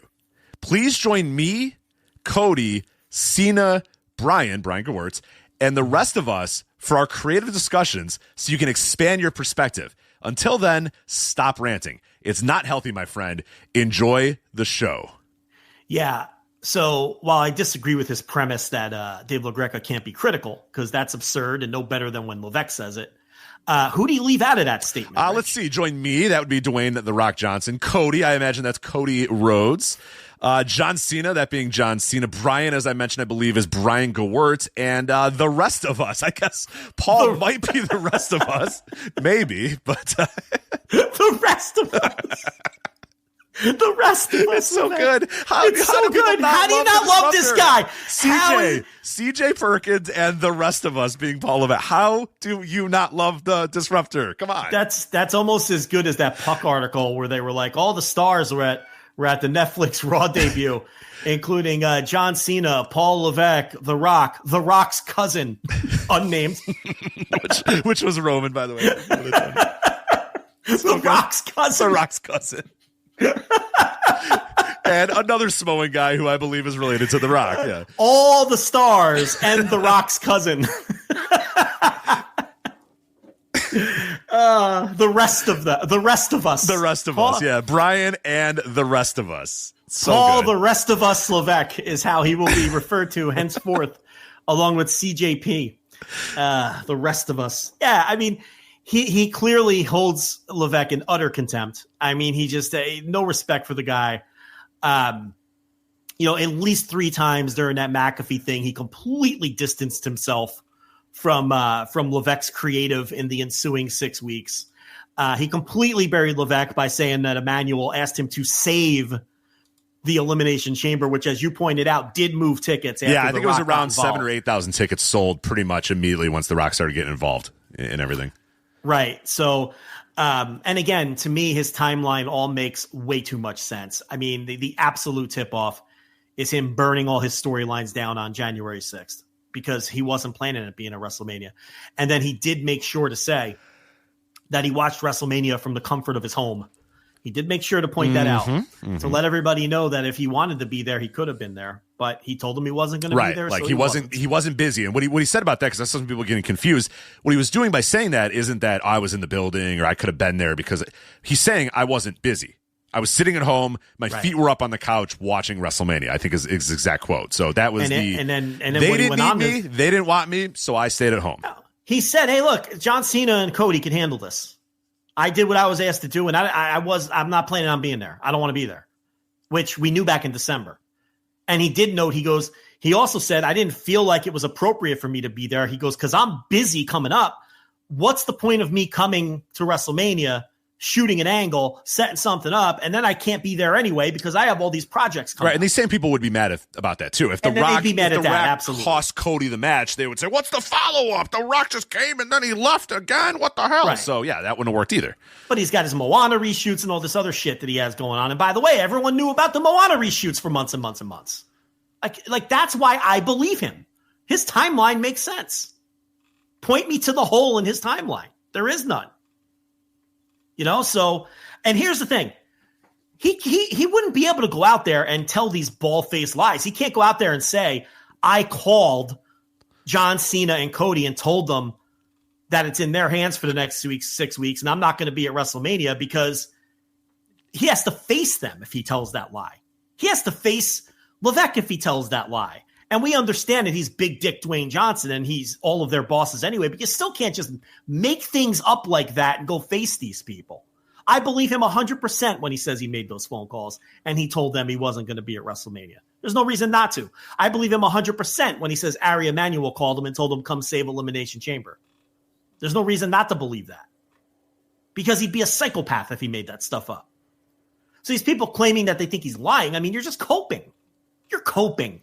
Because you weren't happy with your little WrestleMania main event, and you have to find a scapegoat, and you can't make it Levesque. For some reason, you feel like you can't blame this guy.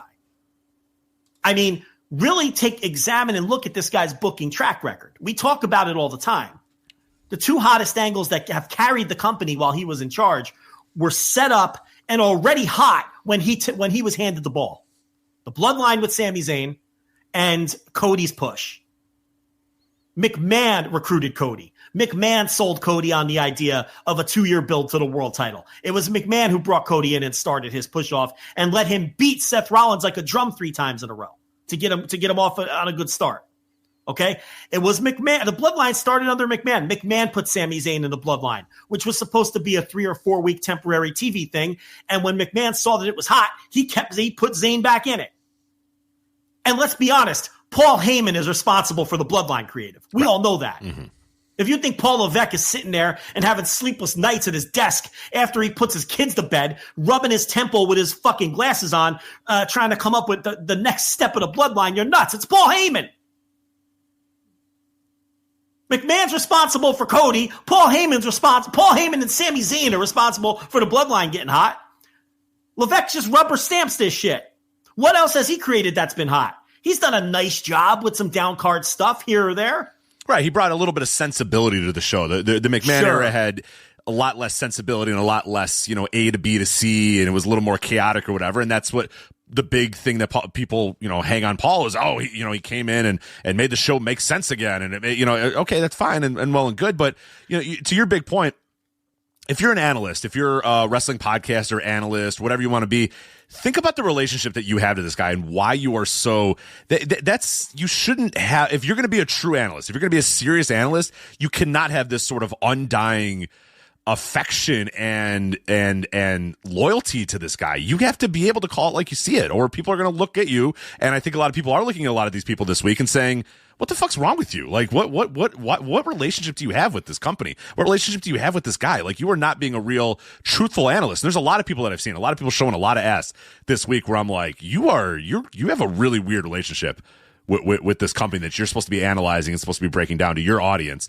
And you can look in the mirror if you want to be that way. But that's one thing that I'd say about us. We and it gets us in trouble sometimes. I tell it like I see it. I don't have any loyalty to anybody of our listeners. Yeah. That's right. Who does it get us in trouble with? What does it matter? Right. I want our listeners to know that when they listen to one of our shows, they're getting the authentic what we feel. think. Yeah. And right I don't or care. I don't care if I have to bury a show and then go see that promoter, a couple hours later. That's happened. That's happened many times before. Or I have to bury a wrestler and I see that wrestler a little bit later. Or they're in our DMs or whatever. It's fine. I'll survive. But I want our listeners to know they're getting the authentic thing. And I think a lot of people after this week should really look at some of the people that they follow and listen to. And it's probably not an issue for a lot of our listeners, but these people that just have this unhealthy relationship with Paul Levesque and with WWE to the point where they just cannot see the forest from the trees. And it's like, well, no, it has to be somebody else. It can't have been Paul. No, it couldn't have been Paul. He's our father. And oh my God. And it's like, calm down, man. What are you doing? I feel like The Rock felt like he saw the blame being placed on him and he had to defend himself, right, and lay out the timeline. And that's why I don't think TKO told him. I think The Rock said, hey, Pat, I'm coming on your show on Tuesday. There's been some speculation that maybe they asked him to do damage control and then instead he went into business for himself. But again, I find that to be conspiratorial. I don't buy that. I just think, he was very calm. He laid out the facts. He laid out the timeline. And I didn't identify all these alleged lies that everybody else did. It all makes sense and was sensible to me. I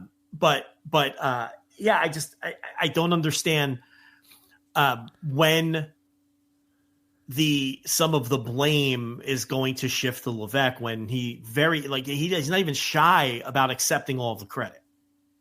So I don't understand why none of the blame can ever go on this guy.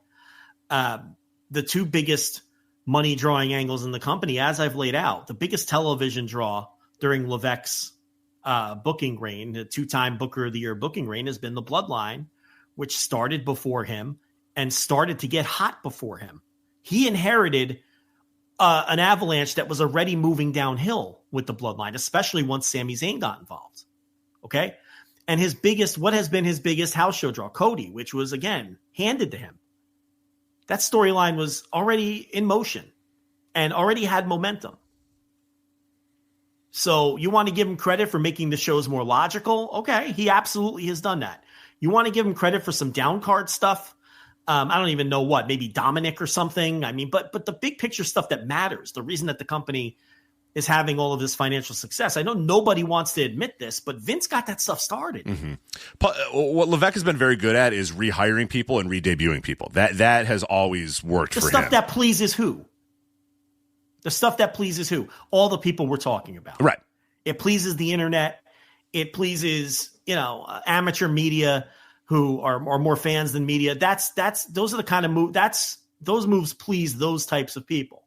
And he, I think, understands, and he cultivated sort of this cult of personality that he has when he was running NXT. So he understands. That's the one thing he probably learned better than anything when he was running NXT, that I can get the vocal portions of the fan base and the easily pliable amateur wrestling media on my side with certain kinds of moves. Right. Something that Vince never did. Vince could do that in the locker room, but never did it to the media. Never wanted to give a shit. He didn't give a shit. Yeah. Paul does give a shit. So he from doing the conference calls when he was a member of, running the NXT thing, that was a big step because it's like, oh my God, he's letting us talk to him and he runs NXT and just Rich, they were literally sending him fruit baskets. Right. Exactly. Yeah. He was getting literal fruit baskets in the mail, but then always being the outward face, doing post shows, doing pre-shows, being the first guy out there on every single show. Like that's the thing that this week I saw a lot of people say like, oh, do you think like The Rock's going to want to get Paul Levesque fired and take over his spot? And it's like, no, that's a thankless job.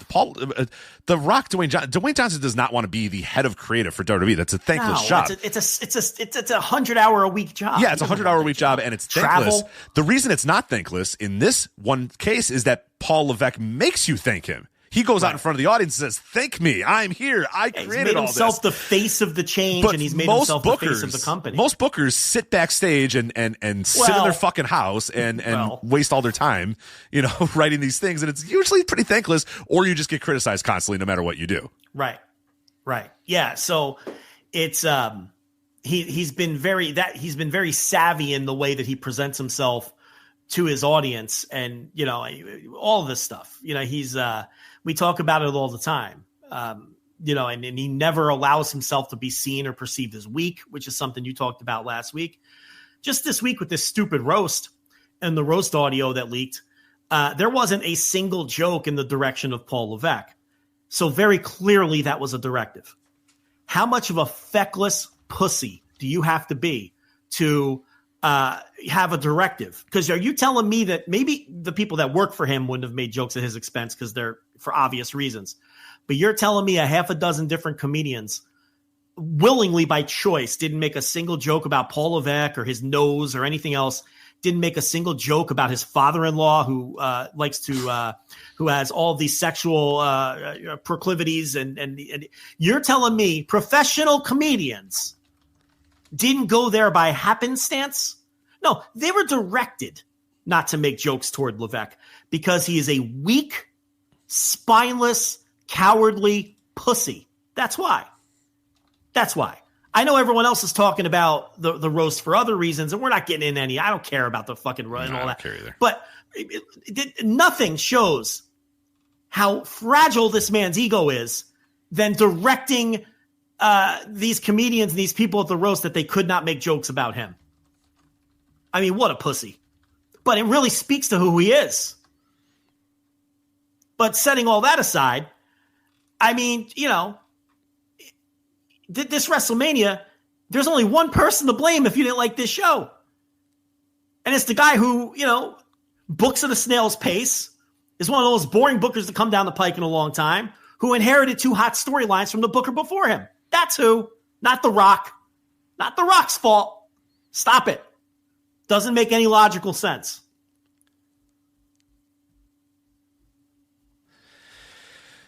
And it's a lot of this stuff's not a surprise with Paul Levesque if you followed his career at any point. But like you said, a lot of these people did not follow his career. A lot of these people are new fans that only know him as the guy that comes out and tells you, I'm not Vince McMahon and I run the show, and now the show's great and you all love the show right now. And they all go, yeah, all right, yeah, we do. So they didn't live through the reign of terror. They didn't live through the many, many years of just awful Triple H booking himself to be in main events and beat everybody left and right and do all that sort of stuff. So yeah, this idea that he's, because there's also this idea too that he's not an egomaniac, that he's not.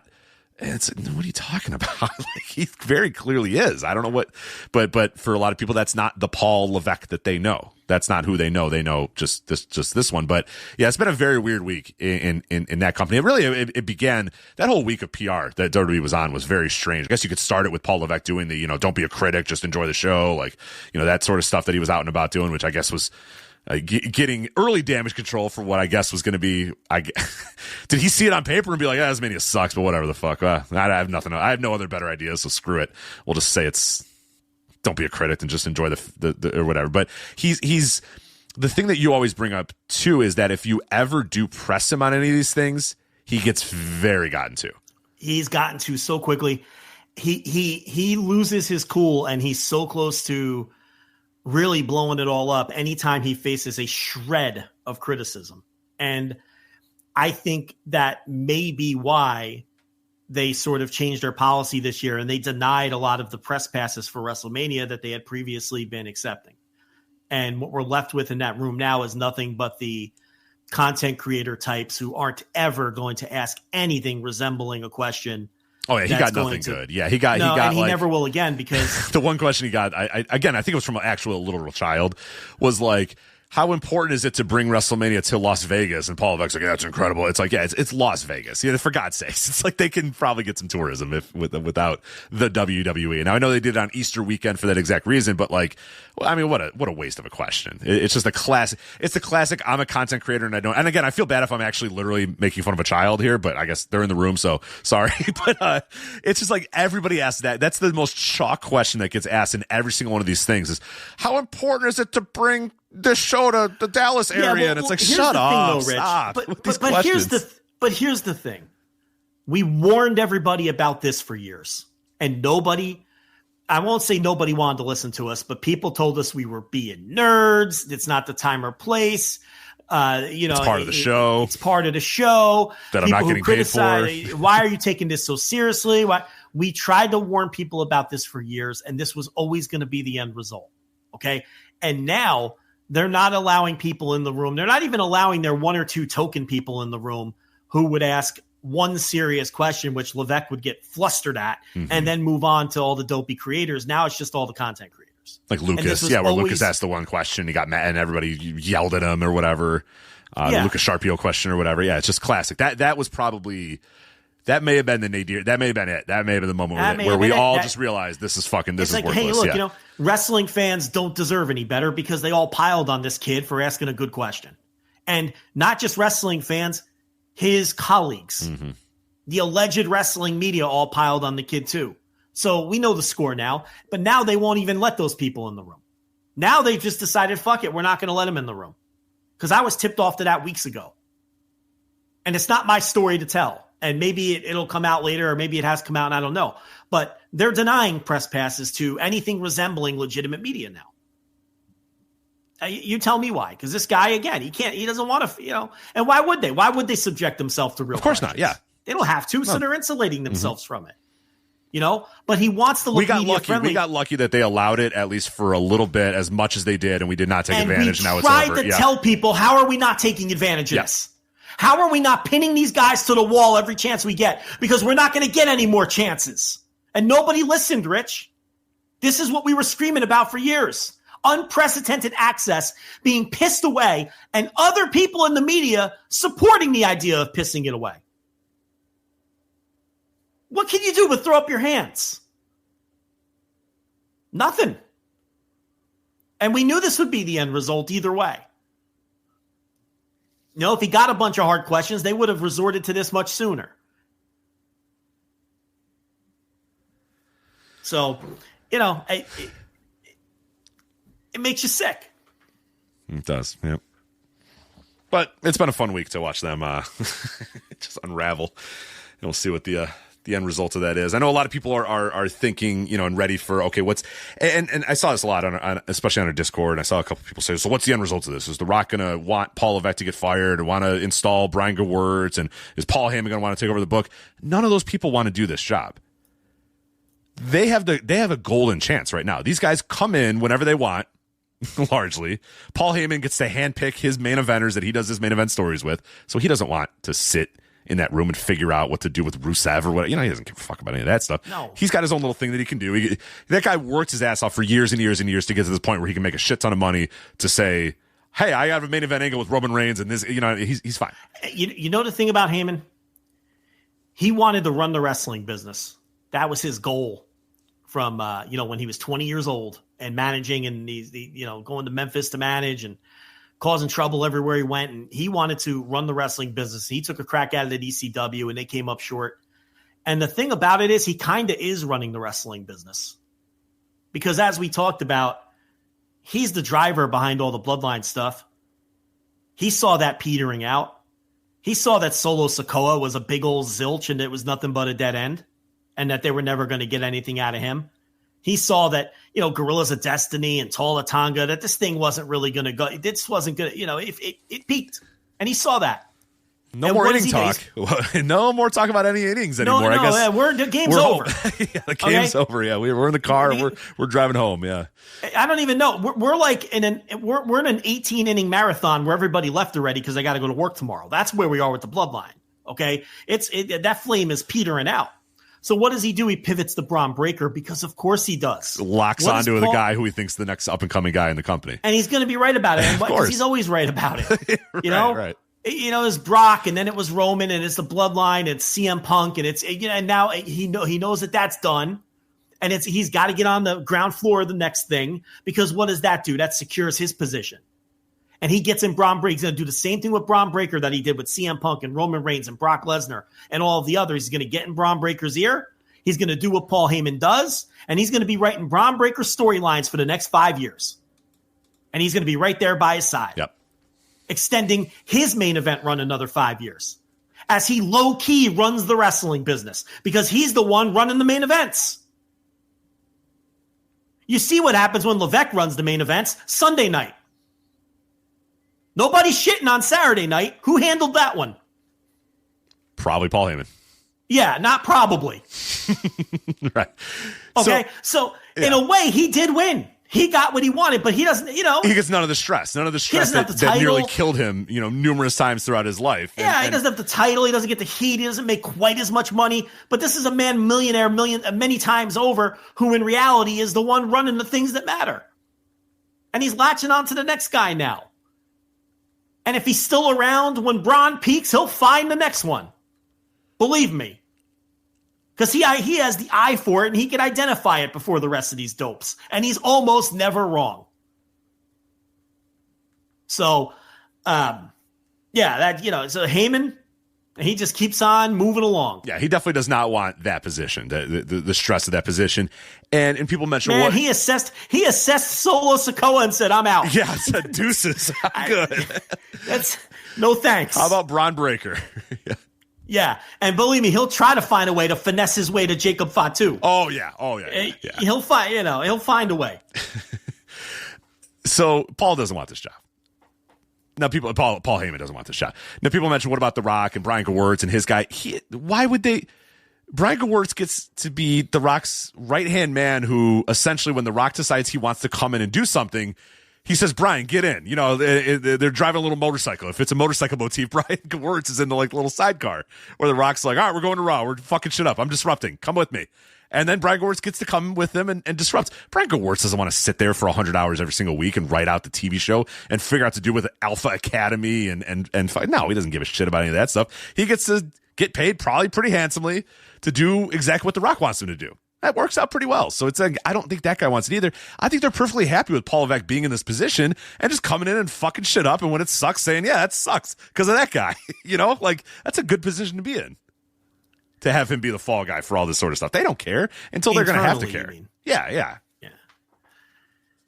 Yeah, I mean, he's safe and his booking is very safe. He never really takes chances.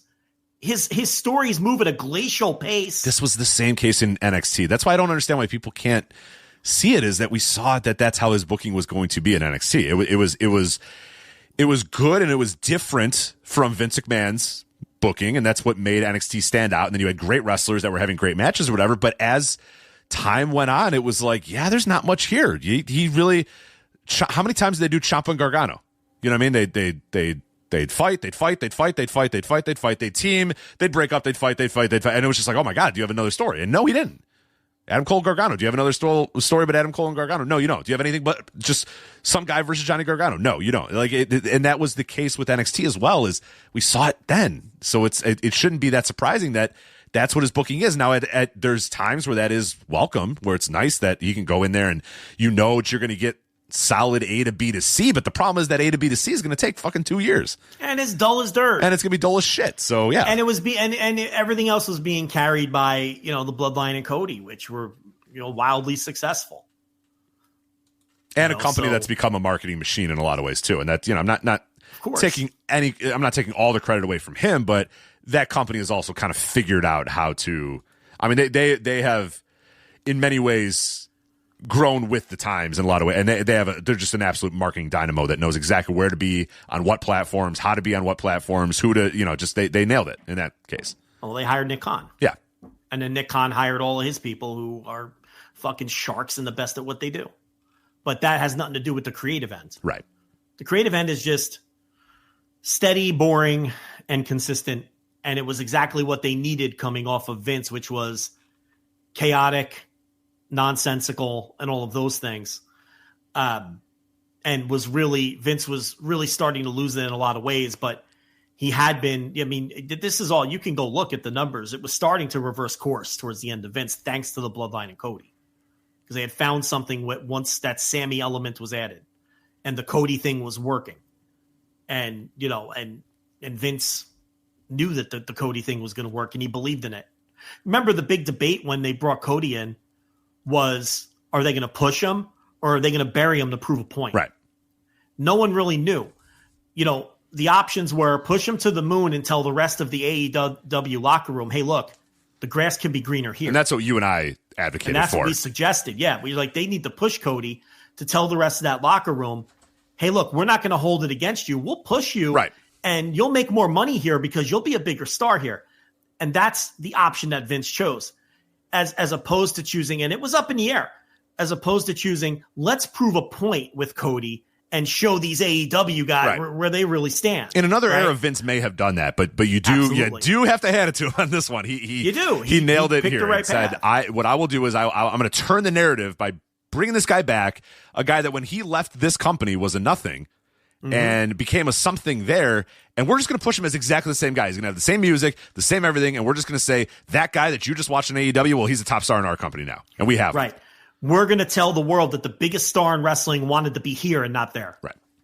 Versus treating him like Joe Hendry, which is a nice transition to the next topic. Right.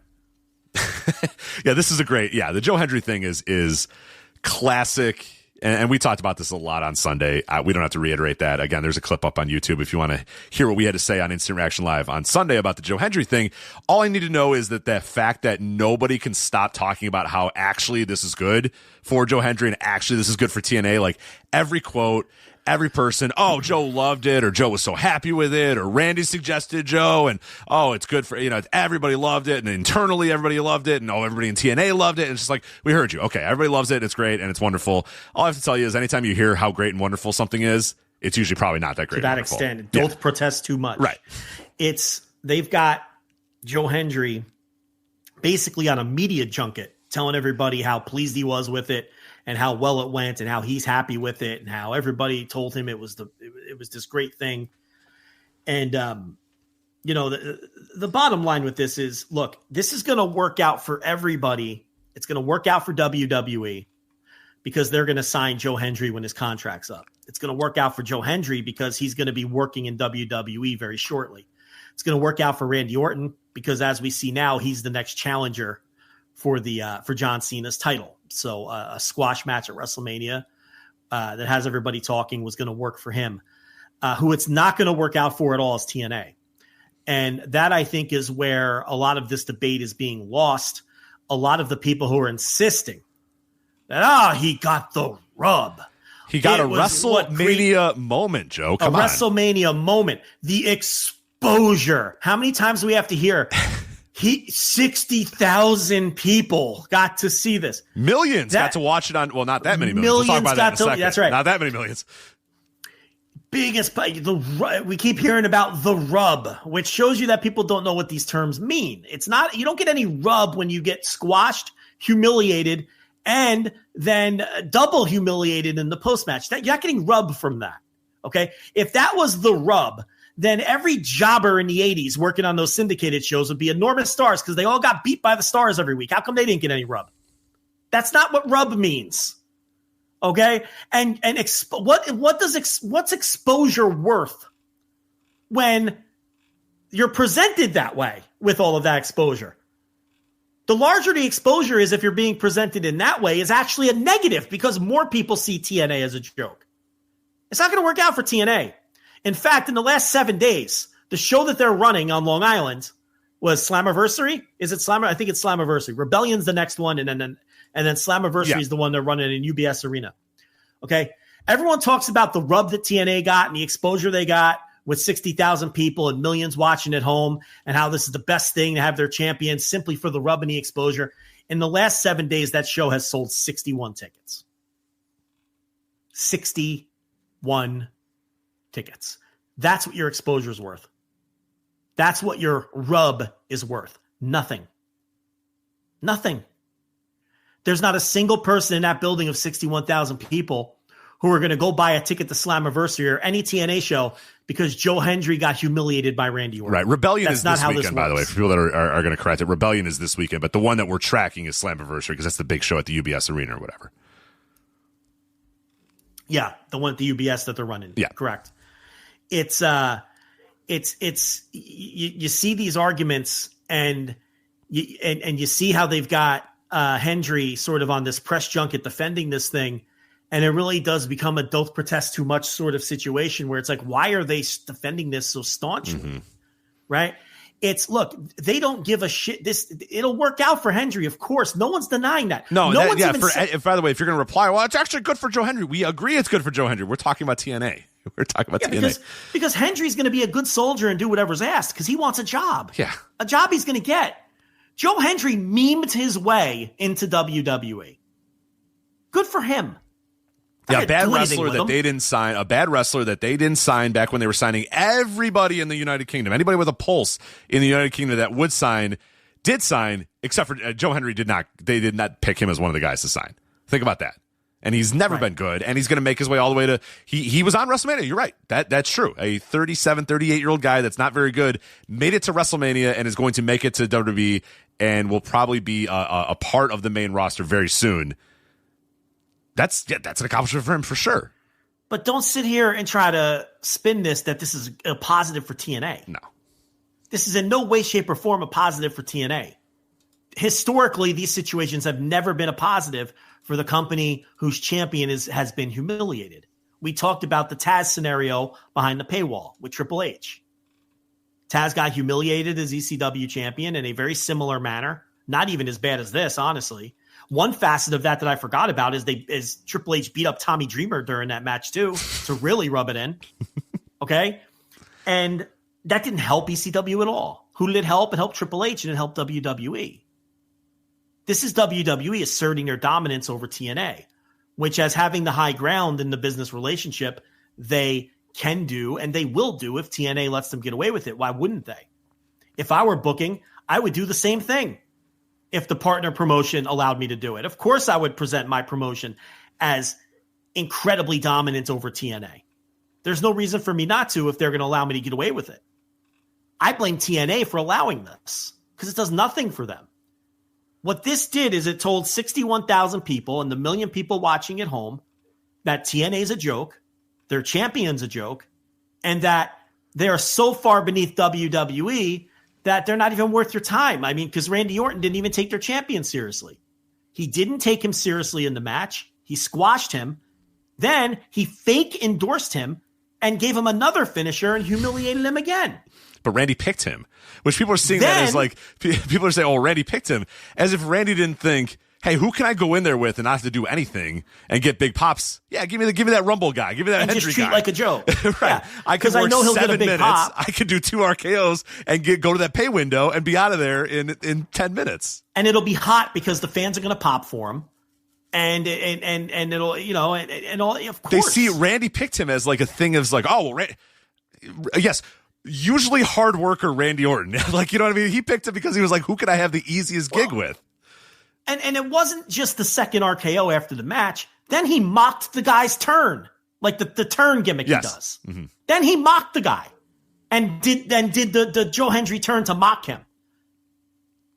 And again, this isn't going to like bury Joe Hendry. He's going to end up in WWE. But this is awful for TNA. It does nothing for TNA. Joe, hold on a minute. Spoilers or breaking, I guess I should say. Did you see what happened on TNA Impact tonight? I did not. Okay. So remember how Joe Hendry... I do know... Hold on. Okay. I do know that Joe Hendry went on NXT and in a pro wrestling kayfabe promo told Trick Williams that I got to be at WrestleMania and in front of 61,000 people, despite the fact that he got fucking embarrassed. Trick should have slapped him and pile driven. Like in my era, that guy would have been like Stan Hansen would have slapped the fuck out of that guy and taken his head off with a lariat. But regardless, take this goddamn WrestleMania moment as he spits his tobacco on or whatever. It's fucking WrestleMania moment. All right. So remember how Joe Hendry in his press junkets was saying, hey, I came to WrestleMania, but someone big is going to come to TNA. Someone with the tour. Remember he said something with a tour bus? Yes. So people are thinking, oh, man, maybe Cody. Maybe, I don't know who else has tour buses. Walter, Gunther recently acquired a tour bus. Yeah. I know who it is. I know where you're going with this. I don't know who it is, but I think I know who it is. I don't think you do. Ethan Page showed up on TNA Impact. Oh, stop. I was going to say The Miz. I know. It would have been better. It would have been better with The Miz. At least that's a Ethan guy. Page they gave him doesn't mean Ethan anything. Page. No one gives a shit about Ethan Page. They gave him a guy. They gave him Ethan Page. What's he going to do, Karate Man again? Ego. The guy's a nothing. And he's also been there a lot recently. Like, it's not even that long ago that he was there. It's so good. Oh, what a disaster. He was just on the show like a month ago, right? Wasn't he? I tell you another thing that I've been seeing that's annoying me too. You know how we talk about there's no historical example of how this has ever worked, whether it was Taz, which we laid out, whether it was Mickie James in the Royal Rumble a couple of years ago. Remember how everybody said what a boon it was to have Mickie James come out with the TNA title. Women's Champion and Mickie James, yeah. And how the exposure, Rich, that TNA got from that when she got thrown out of the Royal Rumble in like 6 minutes, right? Any other example you can come up with, there's no historical example where this has been a benefit for the promotion whose champion is being beaten or humiliated in this manner. And people are countering this with Kofi against Brock, Daniel Bryan against Sheamus at WrestleMania. That's not the same thing. I don't even think a lot of people understand the argument. The argument is not that someone can never recover from a squash. I mean, we're saying that this is going to work out for Joe Hendry, right? That's not the idea here. Those matches aren't the same. Daniel Bryan was not a champion of another promotion getting squashed by Sheamus. That was an angle that they did with two of their own wrestlers. That's a completely different thing, a completely different set of psychology. And if you really want to know the truth about that it didn't work. It was bad. And it was a disaster. And I laid it out on the Yes Movement on flagshippatreon.com, how that did not work in any way, shape, or form. Yeah, and it's like, it's not even the same thing, though. Right. And that goes to show that some of these people making counter arguments don't even know what they're talking about. We're talking about embarrassing and humiliating a promotion by destroying their champion on your programming. That does not entice your fans to want to check out that other promotion. That exposure means absolutely nothing. There is no rub to gain from that. Okay? The reason that this TNA NXT relationship is working at the small time level it's working at and selling a couple hundred extra tickets to some of these TNA shows is because NXT fans who love NXT are paying money to see NXT wrestlers work on TNA shows. It's not because TNA wrestlers are coming to NXT and getting squashed and humiliated. Jordan Grace she didn't come to NXT as a TNA wrestler and get squashed, humiliated, and embarrassed. She was booked well and as an equal and all of those things. The same thing for anyone who came over. Same thing with Joe Hendry when he was coming over to NXT from TNA and whoever else they brought over. The same way the other way around. NXT wrestlers go to TNA and they would go on Impact and they would just get weaved into the storylines. Neither side was going out of their way to squash, embarrass, and humiliate the other. Rich, if they had, this wouldn't be working. Why would you go pay to watch your favorite wrestlers get squashed? Why would you have interest in a promotion whose top stars come to your promotion and look like losers? The reason that is drawing money on a very small scale is because they've been treated, for the sake of this argument, as equals. And I'm not saying Joe Hendry should have beaten Randy Orton. That's preposterous. No. Okay? No, we said that on Sunday too. No, that's not what we wanted. Yeah. But it didn't, the match didn't even to be longer either. Joe Hendry just needed to look competitive in some way. They could have went out and had a same 3-minute allotted time. But if it was a fast sprint where Joe Hendry was getting off real offense, not banana peel offense that Randy Orton was smirking at, which is how the match was built. If he got off some real offense and really took Randy to the limit. But you know what? Randy hits the RKO, and at the end of the day, he beats him in 3 minutes. It's the RKO, man. It's one of the best moves in wrestling, and that's one of an all-time legend. What are you going to do? The guy got caught. Yeah. Right? And then Randy Orton picks the kid up off the mat and raises his hand and points at him. He's 37 years old, by the way.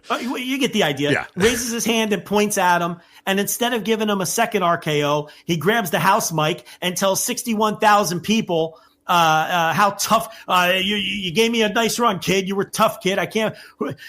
Everybody, make sure you check this guy out at Rebellion next week when I don't even know who he's wrestling at Rebellion, which is another problem, right? That's an endorsement. That's getting the rub.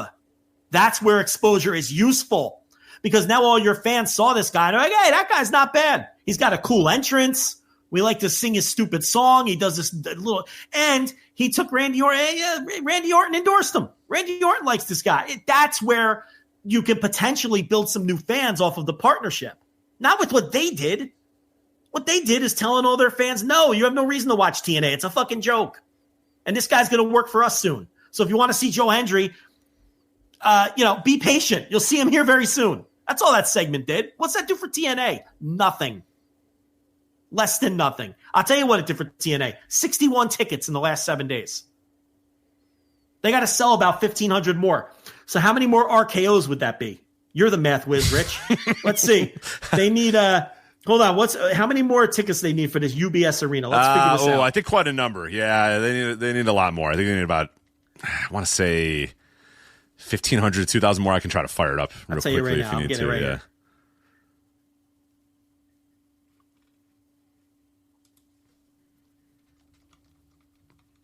By the way, while you're doing that, I cannot believe people are using Daniel Bryan Sheamus as an example, which, again, if you want to know the real story, if you want to know the real story of Daniel Bryan and Sheamus, was not he got squashed in that match and then the Yes Movement and WrestleMania 30 and yeah. No, that's not at all how it went. The Yes Movement on flagshippatreon.com, I go through beat by beat, month through month, through the entire story of Daniel Bryan in that period, and that is not how it went. And they had to be dragged kicking and fucking screaming as much as humanly possible to get to that point at WrestleMania 30. Oh, yeah, and CM Punk had to walk out of the company for it to happen. So, and the fans had to reject Batista, and a number of other things had to happen along the way to finally get to that point. So the idea that, they squashed Daniel Bryan and that all worked out great. No, fuck off. That's not how it works. And also, did people actually use Brock and Kofi? Because, by the way, Brock destroyed Kofi, and Kofi was never again thought of as anything close to a star or a main eventer ever again after that point. Ever again. So, two terrible examples, but how many tickets how many RKOs do we need to get to get this building filled? If that RKO sold 61 tickets, Randy Orton needs to RKO Joe Hendry 24 more times to sell the remaining tickets for Slammiversary coming up in the UBS Arena. I think he could do that. I could do that. 24 RKOs. Why not? It should have been him instead of Ethan Page. He could have RKO'd him 24 more times on Impact. And listen, those tickets are going to fly right off the. You're going to sell all those tickets. And just think of how many more tickets you'll sell with exposure and WrestleMania moments too, though. You know what I mean? Like, you can cash in WrestleMania moments for tickets. So that always works out pretty well. What is that? That's such a non-tangible thing. Like this idea that, you got a WrestleMania moment. What does that mean? Only the dumbest people use that as a thing. Again, it's unserious people in this wrestling media sphere that go, but he had a who fucking cares? What does that mean? Also, if there's 15 WrestleMania moments every single WrestleMania, then it doesn't mean anything. If that's a WrestleMania, like, just if everybody gets a WrestleMania moment, then nobody gets a WrestleMania moment. It doesn't mean anything then. Stupid. The only guy with any sense, that Ariel Scherner said no to all this bullshit, and they fired him. Who was this? Ariel Scherner, who rejected the idea of Hendry going to Raw and losing to The Miz. Oh, the TNA guy. Yeah. Right. And they fired him. Like, he's the only guy with any sense, because you get these anonymous quotes from people that work in TNA. I think Fightful got some quotes, and they were like, "Oh, we're so pleased with it." Well, they're fools. This is the typical incompetent TNA management, and it's the reason TNA is in the position they're in. No, they should have never allowed that. Oh, we're okay with it. Oh, okay, then fine. No, you shouldn't be okay with it. You shouldn't be okay. People with accept it as, if TNA's okay with it, then it's good. No, it doesn't mean it's good. Historically well-run TNA. We should trust Tommy those Dream people. and Delirious think it was good. Well, then I'm settled. I'm convinced. All right. Yeah, because they're waiting for TKO to buy it, so they have jobs with TKO. Yeah. That's why they're good with it. They have the same motivations as Hendry.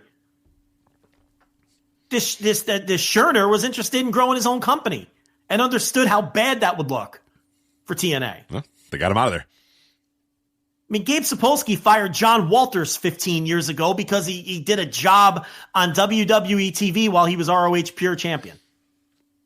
And there might be some people who would laugh at that, but I completely understood where Gabe was coming from. He said, you could do jobs on WWE TV, but not if you're a champion of mine. If you're a champion, don't do jobs on TV. That's all I ask. The guy went and did a job on fucking Velocity or something. He fucking fired him. I mean, this shit matters or it doesn't. Right. Who was the booker when Michael Elgin went and lost in PWG? In PWG. Yeah. Was that? It might have been Delirious, right, at that point, or was it Cornette? I forget who it was exactly. I don't know. Lineage, it wasn't Cornette. It wasn't Cornette, but it would have been after Cornette. But yeah, same thing. Michael Elgin was their champion, went to PWG and lost, and he got heat, and they fucking took the title off him, I think. Yeah, and you might think that stuff is still, because we're in this era where we think that this stuff doesn't. But the bottom line, the way that, and the other, here's how you know what we're saying is right. Because a lot of the people that will argue about this and say, what does it matter? It's TNA. They are beneath W. Yes. That's why you think that. You're right. You are agreeing. Stop yelling at me. I agree. We're together. You're so close. You're so close to getting it. Right. You view TNA as nothing and beneath WWE's fucking feet because of shit like this.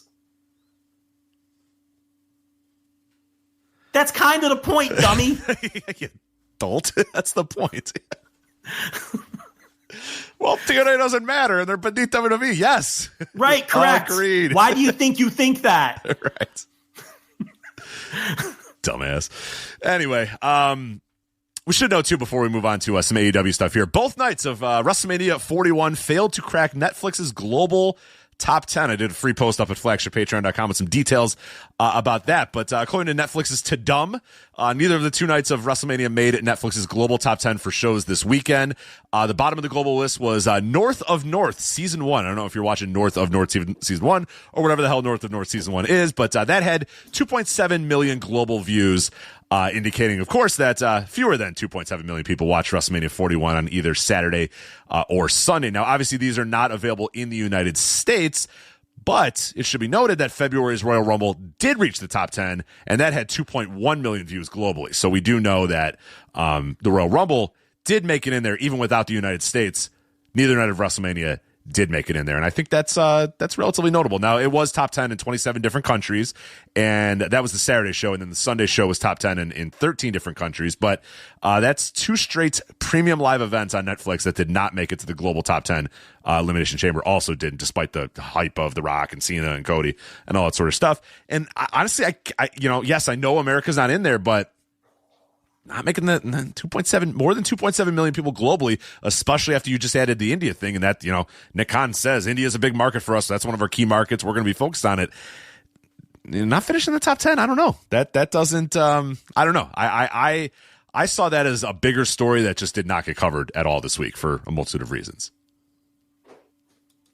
And this thing's available globally, right? I mean, this thing is available, and they're a global brand. That's what Paul Levesque tells us. They're a global brand, and they're huge. And the intro video to WrestleMania talked about how this thing is so giant across the world, and everybody wants to watch it across the world. Well, everyone's got access to watch it across the world now, and not that many people across the world watch this thing.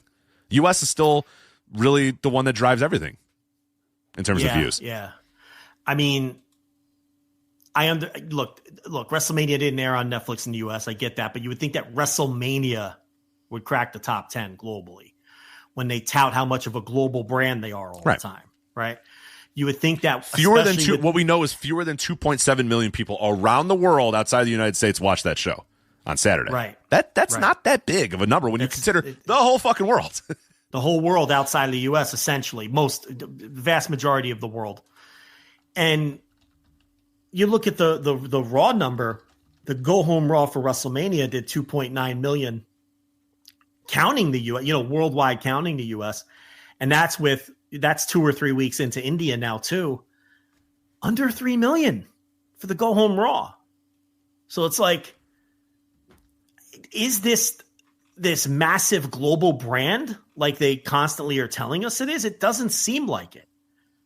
And now look, I know it's the complete least important thing by far in the company, but these Evolve numbers have just cratered. Did you see these Evolve numbers? Yeah, they're not great. Yeah, they're not great. The worldwide, now look, it's on Tubi in the US, but again, worldwide Evolve numbers, there's like under 100,000 people worldwide watching Evolve on YouTube.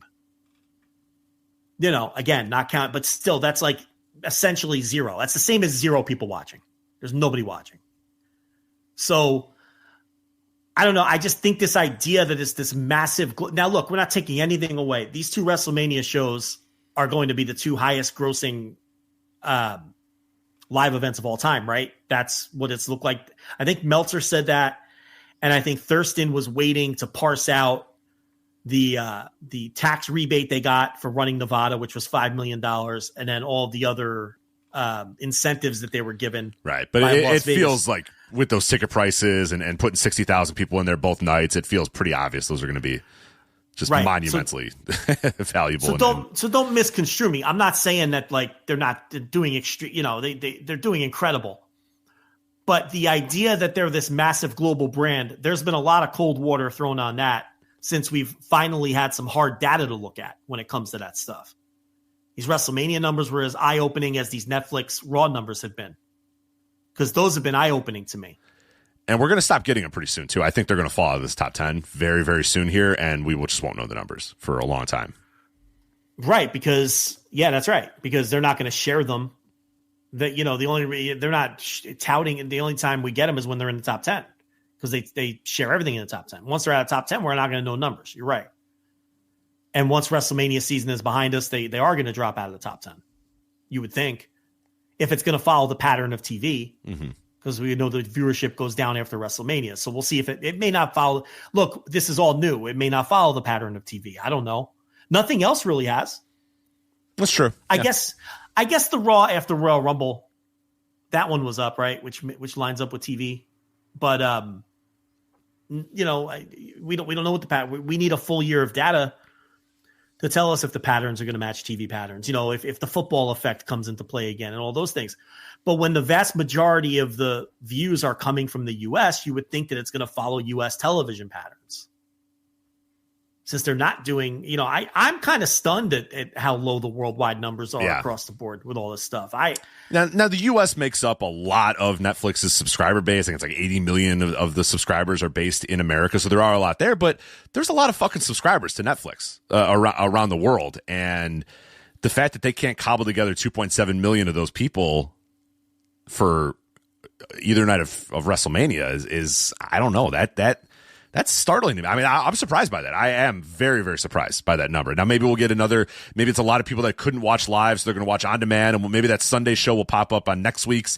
But it hasn't really followed that. Everybody kind of thought that about the Elimination Chamber, and that never followed that. Or some people think about that about Raws, and that never follows. We'll see next week if that shows up. But yeah, I think it's to me, I thought for sure it was going to sneak in somewhere there, 8 or 9 or whatever. And the fact that it was neither in the global top 10, I mean, that's 2.7 million is not that many people to watch those shows, and the fact that they didn't get that is, I think, pretty shocking for me. Yeah. But there you go. So that is everything we got on the WrestleMania Fallout and Crashouts and all the other good stuff. Let's go on to AEW. Very quickly before you do that, I just remembered this, not to go back to the Joe Hendry thing, but I thought Meltzer made a really great point on Hendry. His point was, if this was such great rub to get from Randy Orton and such a great thing then why didn't WWE put one of their own wrestlers in that spot instead of Joe Hendry? If this was some great rub that they were going to receive, why not put Javon Evans in there? We all agree Javon Evans is a future guy. Like I would tout him. Put Javon Evans in that spot then if it was such a great idea. It was so beneficial for the opponent, right? Because Hendry was going to end up in WWE either way. And it's like, well, then, okay, if this is such an amazing rub to get humiliated by Randy Orton, why didn't they humiliate one of their own wrestlers then? That's a great point. And when Randy Orton, I'm glad you brought Javon Evans up. When he worked with Javon Evans, he didn't geek him out like this. No, hell no, he didn't. So that's all you really need to know about that. Mm-hmm. All right, AEW. Yeah, let's talk about AEW stuff coming on. So, some of the upcoming schedule stuff, and then I'll give you some thoughts I've thought about recent Dynamite and some of the stuff going on. But this Saturday's AEW Collision will be dubbed Playoff Palooza and will air immediately following TNT's NBA coverage of the Denver Nuggets versus Los Angeles Clippers. It's been a hell of a series so far. I don't know if you watched any of that stuff. That's been a hell of a series so far. They're doing this again. They're saying, hey, stick around whenever the Nuggets and Clippers are done. Collision will be on afterwards. So we don't know exactly when Collision's going to air. We'll find out when that game ends. Probably around, 8:30 Central, 9:30. I don't know exactly when the game's coming on, but essentially they're doing the thing that they've done a couple times now. They did it for the college football playoffs. They did it for Grand Slam Australia. They've done it a couple times now. Clearly it's working. It's clearly it's beneficial for both parties, and they're doing it again here. So yeah, once Denver Nuggets and Los Angeles Clippers ends and they do a little bit of post game, it'll be time for AEW Collision, and they will hopefully be able to grab some of those viewers, and then the dumbest people alive will point to the last number on the chart and go, what a disaster. AEW lost 1 million people over the course of 2 hours, and so you're dumb. You don't understand this at all. But yeah. Set your watch. We'll have that happen again.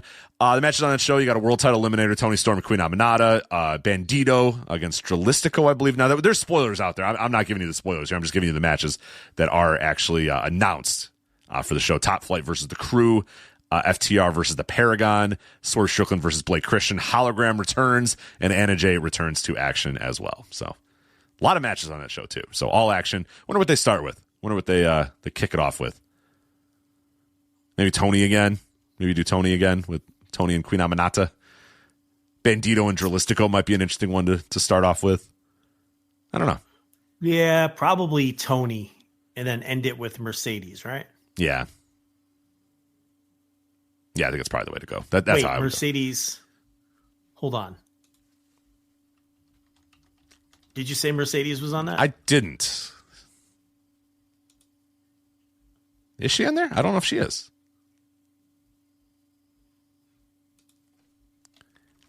Yeah, Mercedes. Oh, no, she's not. No, I don't think she is. Yeah, so. Yeah, it's Tony and Aminata. Yeah, and then you end with FTR. You could. Well, it's already taped. It's already taped. We already know what happens. Yeah, by the way, people ask it. It's like if someone was there. Spoilers. So I don't know. Yeah, I don't know why we're trying to guess what it's going to be when. Then again, I don't know if they tape in order. True. They don't have to, but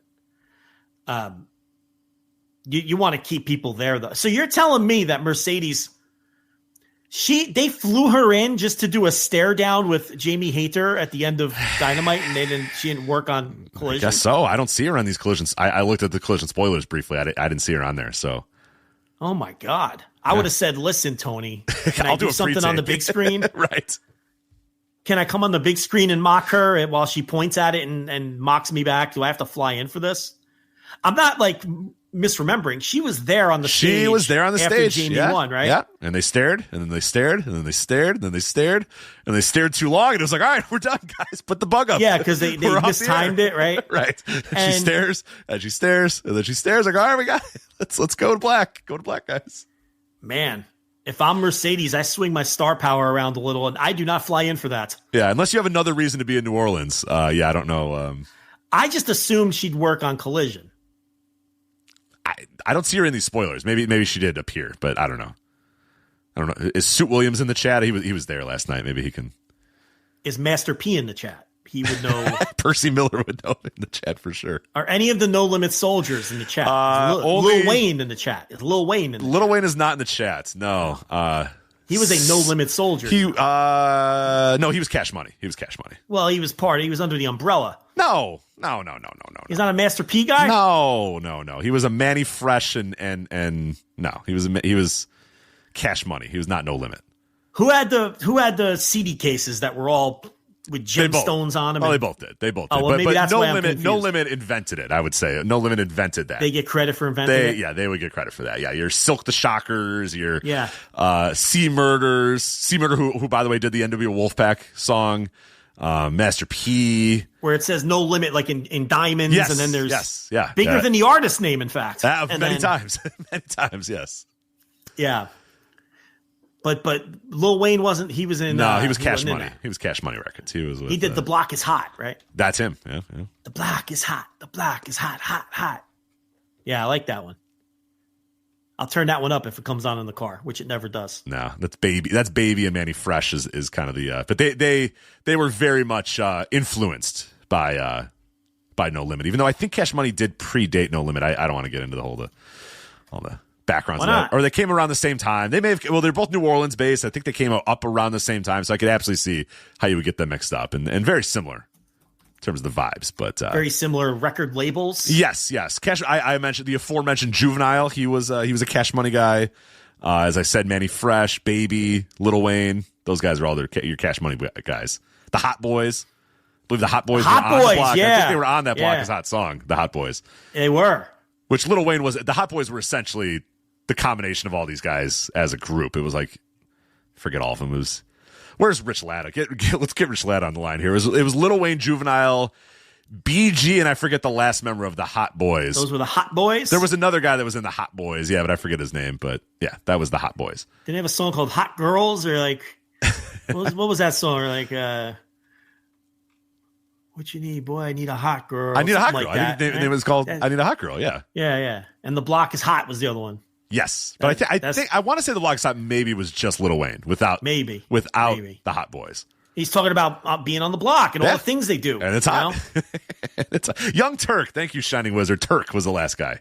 Then there's that great line where he's talking about like beating people up or doing something underhanded in that song. And then he's like, then there's the great line where he's like, shh, grandma's on the porch. Right. Don't wake up grandma. Don't let grandma hear what we're doing. Right. You know? No. She'll whoop your ass. She'll get that I think in the video, she'll get that switch out and whoop your ass. Yeah. And I think in the video, there's a zoom in on like an old lady sitting on the porch. Like, it's grandma. Don't talk about beating people up in front of grandma. No. She'll beat you up. Oh, she'll whoop your ass. Yeah. Yeah. Could have sworn it was No Limit. Who were the No Limit guys then? I told you it was Master P, Silk the Shocker, Mystical. I forgot about Mystical was there. He's very canceled. Mystical. What happened to him? Well. Is this one of those ones I'm going to look up and then you're going to be like, I told you not to look it up? Yeah, a little bit of time in the clink. Well, that's how you gain credibility sometimes. Well, you know. Don't take no shit off nobody, Rich Craig. Well, no. All right. Okay. Yeah, see? All right. See, I told you. You told me. You tried to warn me. Told you. He's back in there, I think, now. He got out and then he went right back in. So, yeah, Mystical. See? Yeah, this isn't great. No. Told you. He wasn't standing up for himself in what he did there. No. All right. Quite the opposite. Okay. Quite the opposite. So, yeah. Snoop Dogg at one point signed when No Limit got hot and Death Row was on Death Row. He moved over to Snoop Dogg, went over to No Limit Records. He had Silk the Shocker, Soulja Slim, C Murder, as I mentioned. Master P, all those guys, yeah. I always like No Limit a little bit better than Cash Money, but just absurd the fact that I was like this 11-year-old suburban kid go to my Coconuts Records to buy these No Limit, like the ones that you're talking about with the bedazzled all over it, and I'm like, fuck yeah, right. Hell yeah, man. Give me that ghetto D. Was like Give me that higher, ghetto D. Let's listen. The spine of the case was a higher quality plastic. It was always like a different color or something. Oh yeah, that stuff was great. Yeah, you knew you were getting a quality compact disc. I love the fisheye lens too. It'd be like the photo would be like it'd be like a tank pointing the fucking barrel of the tank at you with like the fisheye lens. You know, we're like I don't know why they have a tank. They just had a tank, man. I don't know what to tell you. There's no tanks in New Orleans. I don't buy it. There's no limit at a tank. I've been to New Orleans. I don't see people riding around in tanks. Preposterous. Maybe you just never saw Percy Miller. I don't believe that man owns a tank. I think at one point he did own a tank, and I think that maybe led to some of the financial issues that the Limit Records ran into. They did run into some both. Believe it or not, both Cash Money and No Limit. There was Limit, and there was an Unlimited Cash Money because both these labels did run into a few issues here and there in terms of investments and money and yeah. How hard would it be for someone like Mystical to get back in the game? Let's say it wasn't a cancelable offense. It's a young man's game. He's too old now. You're too old, right? Like, you can't, like, if your last hit was like 2012, right? It's really hard, right, to get back in. Right. It's gonna be really hard because, like, I remember Mystical, and if I went to a Mystical concert, it would be like people my age, and the youngins would be like, "This is no." So, like, your style has passed by. Like, yes. They don't want to hear your kind of rapping. No, is that how it works? Yeah. I think it moves on and evolves a lot. So yeah, I think Mystical's vibe is not going to work in today's. Right. So if you're not moving on with it, I mean, fuck, Jay-Z even got like aged out of this thing. You know what I mean? Like a couple years ago, people were just like, Jay-Z sucks now, and it's like, you know what I mean? Like he got too old, and it was like that guy was on top for 20 years. It's just it moved on. It's another genre now. That's why I don't know anything about it. It's a young man's game. I don't understand it. I hear it sometimes, and I'm like, I don't understand why you would listen to this, but okay. So are we still doing the tattooed faced depressed thing? Is that still the thing? Less so, but a little bit. That's kind of aging out too. It's aging out a little bit, yeah. With like that's going to be passé soon enough. I think so. Yeah. Okay. So there's less of that now, like the SoundCloud rappers, like that. Yeah, no, you got a lot of the country influenced rap is getting big now. You know, your Shabuzi, you probably know about. I know TLB listens to that fucking song all the time. Yeah. Yeah, I mean, she didn't know who he was on SNL, but then she knew the song, right? But she didn't know who he was. Right, but obviously, if you don't know that song, you're literally under a rock, and welcome from the cave you just emerged from. You were listening to the Flagship Podcast. We're talking about professional wrestling here. Yeah, you have been in a cave for a long time. She enjoys Jelly Roll. The Jelly Roll. Did you tell her Jelly Roll was on WrestleMania or no? She saw him when she was walking through the room. She's like, "Oh, that's Jelly Roll." She's like, "Wasn't he on this before?" I'm like, "Yes, he sang the anthem," and then they keep showing him. So you know, she saw the Jelly Roll. Yeah, that he was there. I'm fascinated by these rappers who just completely fall off, and then what do they like? Then what do they do? Like, yeah, what does Silk the Shocker do to pass the time? What's he up to? I don't know. He up to? I'm not sure what Silk the Shocker's doing. Did he make enough money to not have to do anything? I don't know if Silk the Shocker did. He's 49. Let's see. By the way, he did MVP's theme song. I should note. You know, I'm Coming, the MVP song. That's Silk the Shocker. Okay. Yeah. All right. And I'm looking at this now. Orlando Jordan's song, "Do It Big." I don't remember that one. That one's less known. I don't recall that one. He was. Yeah, well. I don't know. I don't know if Silk the Shocker made like generational wealth. I think he's probably still got to do something. He's the younger cousin of Mo B. Dick. Now that's Mo B. Dick. They don't make them like that anymore, man. You know what I mean? They really don't. Mo B. Dick. This guy was like, you know what my name's going to be? Mo B. Mo, Dick. letter B, like Coco Beware. Right. Mo B. Period. Dick. That's pretty good. Who is this guy? He's got. I have no idea who Mo B. Dick is. I've never heard of him. He's a No Limit soldier, it looks like. Okay. Oh, he produced most of the. He was a producer. He's back. Oh, okay. He's a producer. Yeah. Part of the Medicine Men, formerly Beats by the Pound. He's got shit that came out last year. Good for Moby Dick. Yeah. Good for Moby Dick. He's still out there producing Moby Dick. Raymond Emile Poole. Yeah. Moby Dick's yeah, I'd go with Moby Dick too. So Master P, he's got fuck you money, right? Oh, yeah. He's got no problems. Yes. Mostly because he was running the company, so I think right, kind of an Antonio Inoki situation. I think sometimes where it was like, well, this couple million's gonna go here, and that couple million's gonna go there. So, but yeah, I think Master P, and he's a legend in New Orleans, obviously. So in 1998, he was 10th on the Forbes list for American entertainers. He brought in $56.5 million. Rich, you would have never seen me again. I know that's hacky, and people love to say that, but. I don't 56.5 million. Oh, I'm very good. Yeah, I'm good with that. I mean, you better find a new host for this thing. Miller's wealth is estimated to be 200 million, one of the wealthiest figures in American hip hop. That was in 2013. I think it's less so now, but he's probably still doing okay. Maybe he's made some sound investments, diversified that portfolio. Yeah, of course. You know, the old living off the interest, Rich Craich.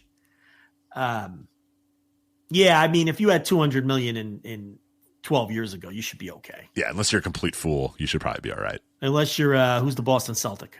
Antoine Walker. Unless you're Antoine Walker, I think you should be okay. Yeah, Antoine, he bought like numerous apartment buildings. Like, Antoine, I don't know if that's a good idea. Well, real estate's a very good idea. Well, not the ones that he chose. Not the ones that he chose. He chose like, I forget what it was. It was like a lot of sports bars and like dilapidated apartment buildings, and it didn't go well for any of that. So, real estate's great. That passive income, being a landlord, is fantastic. I'd behead you, Joe. Please, you landlord. All right.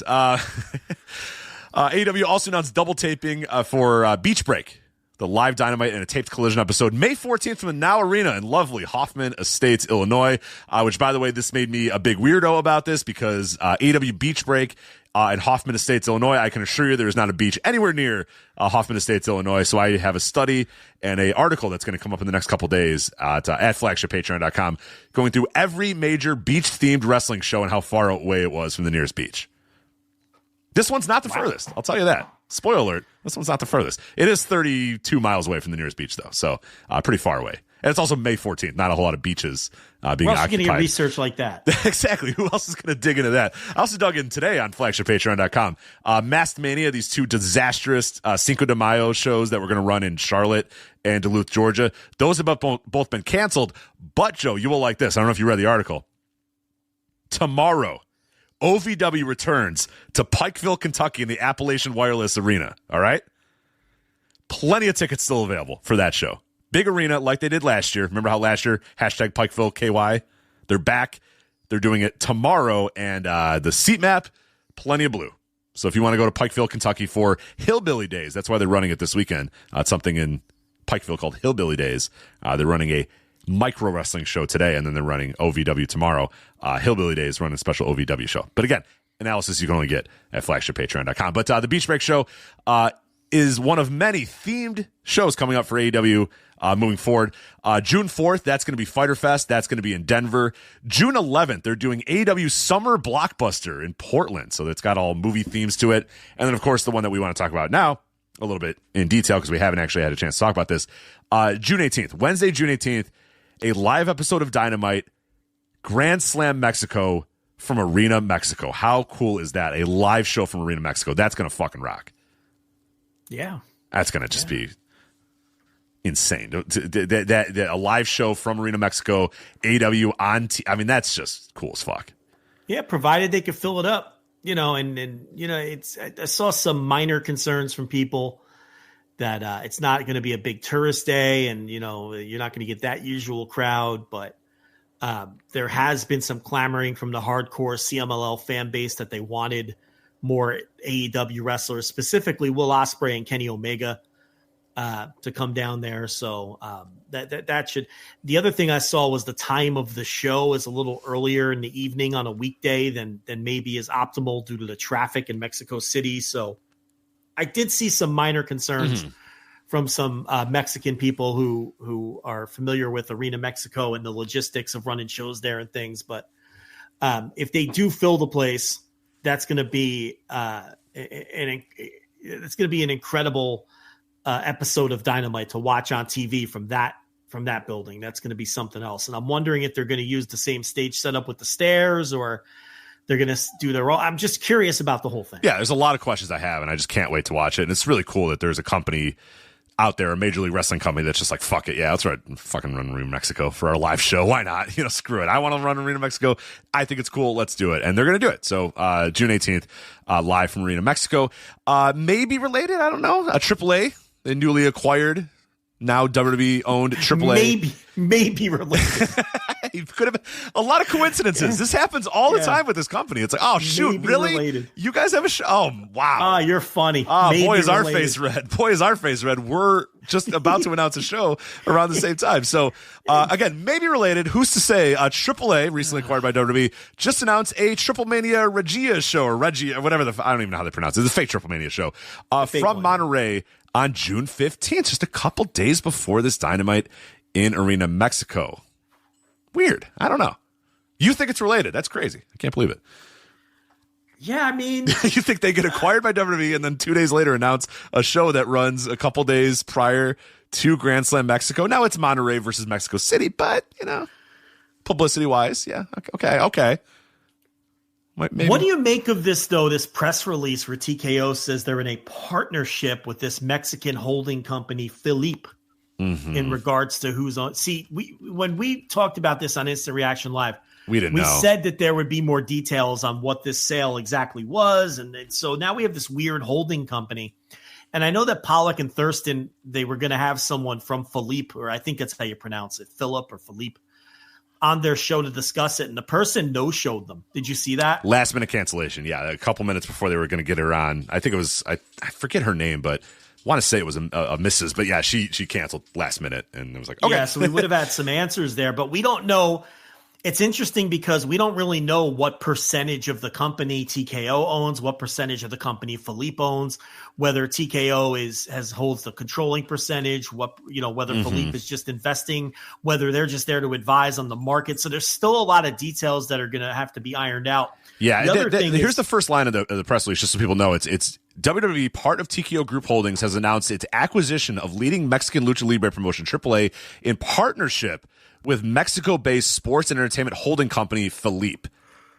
So they're not outright buying it. It's a acquisition in partnership with Philippe. They've got a partner here. Yeah, they've got a partner here with this whole thing. And this holding company is very mysterious. It seems like they might just be money investors in these different projects that they're involved in, as opposed to sort of an umbrella company that likes to get their hands in and run things. But it could also be entirely possible that this Philippe organization does own the majority, and maybe they cut TKO in and they're like, you run it. You know the wrestling business, you run this thing. So we need more details on what the split is of ownership and all of those things. Because this whole ambiguous WWE, we bought AAA. Well, first of all, WWE isn't even its own entity anymore, right? So there's that. And it's like we talked about in the instant reaction. Is this a weird LLC that under the auspices of WWE, which technically would still be under TKO, or is it TKO buying them outright? But now we see it's TKO in partnership with this other holding company. And they're really weird. Yeah, they the other things they own is Kings League and Tycoon Enterprises, and you read everything about them, and it's like Philippe is a Mexico-based holding company focused on propelling and revitalizing iconic and disruptive properties in the sports and entertainment industries. By strategically acquiring and scaling high-potential businesses, Philippe creates an ecosystem where innovation, commercialization, and fan engagement thrive. So just a whole lot of nothing. Just nothing. I don't know what they do. It's very, and their website is bare bones, and it looks like a website that was just thrown together. So I don't know what this thing is, but yeah, I'd like to be able to explore a little bit more, and maybe we've gotten some answers on Pollock and Thurston, but she canceled last minute. So yeah. So and then the other big piece of that is they don't expect any of this to be finalized until Q3. So technically, this new partnership doesn't take over. Now, look, they'll still be pulling the strings because this is just, contractual stuff and the sale not going through until then. So it's not as if, but technically they don't outright own this thing until sometime, later this fall, which is also worth noting. But yeah, they're going to run this show, and yeah, it's on now. And you know, I'm concerned for CMLL. You know, I talked about that behind the paywall with you. I don't know how you can't be. You know, it's interesting how CMLL is going to choose to combat or counter this. If WWE comes for their talent, I feel like CMLL is just going to lay down and let them. I feel like they believe, because it's so tourist driven, that they're going to be able to get by without having to get into bidding wars with the bigger company. And then we'll see if they're right about that or they're wrong about that. That's my instinct. That's my gut. That's how I feel like they'll handle it. That seems like they've handled things like that in the past. They know they don't have the muscle to really get into true bidding wars with WWE. It's concerning. I get that. I think a lot of the stuff that's come out from this and how much of this is true and how much nothing's really been clarified, but there's a couple of rumors that, you know, Jeremy Borash will be involved heavily with this. There was the rumor from Cultaholic that there's thought of rebranding AAA to be NXT Mexico or whatever. And that, I mean, if you're going to do that, then knock yourself out. I don't think that's going to go very far or be really worth all that much. That'd be a mistake. That would definitely be a mistake. And there was also Conan. Now again, it's Conan, so who the fuck knows? But he was on interviews, and Cubs pointing this out, and LuchaBlog.com has a good write-up about this, that, you know, Paul Levesque is saying, oh, we're going to keep AAA to be, you know, traditional Lucha Libre, which we laughed at again. And the forward-facing thing is, yeah, AAA is going to be standard, your traditional Lucha Libre. Don't worry, everybody, it's going to be traditional Lucha Libre. And Conan basically went on his show and basically said, yeah, we're going to teach guys English and have them be ready to work American television or whatever. Now, again, is that just Conan speaking?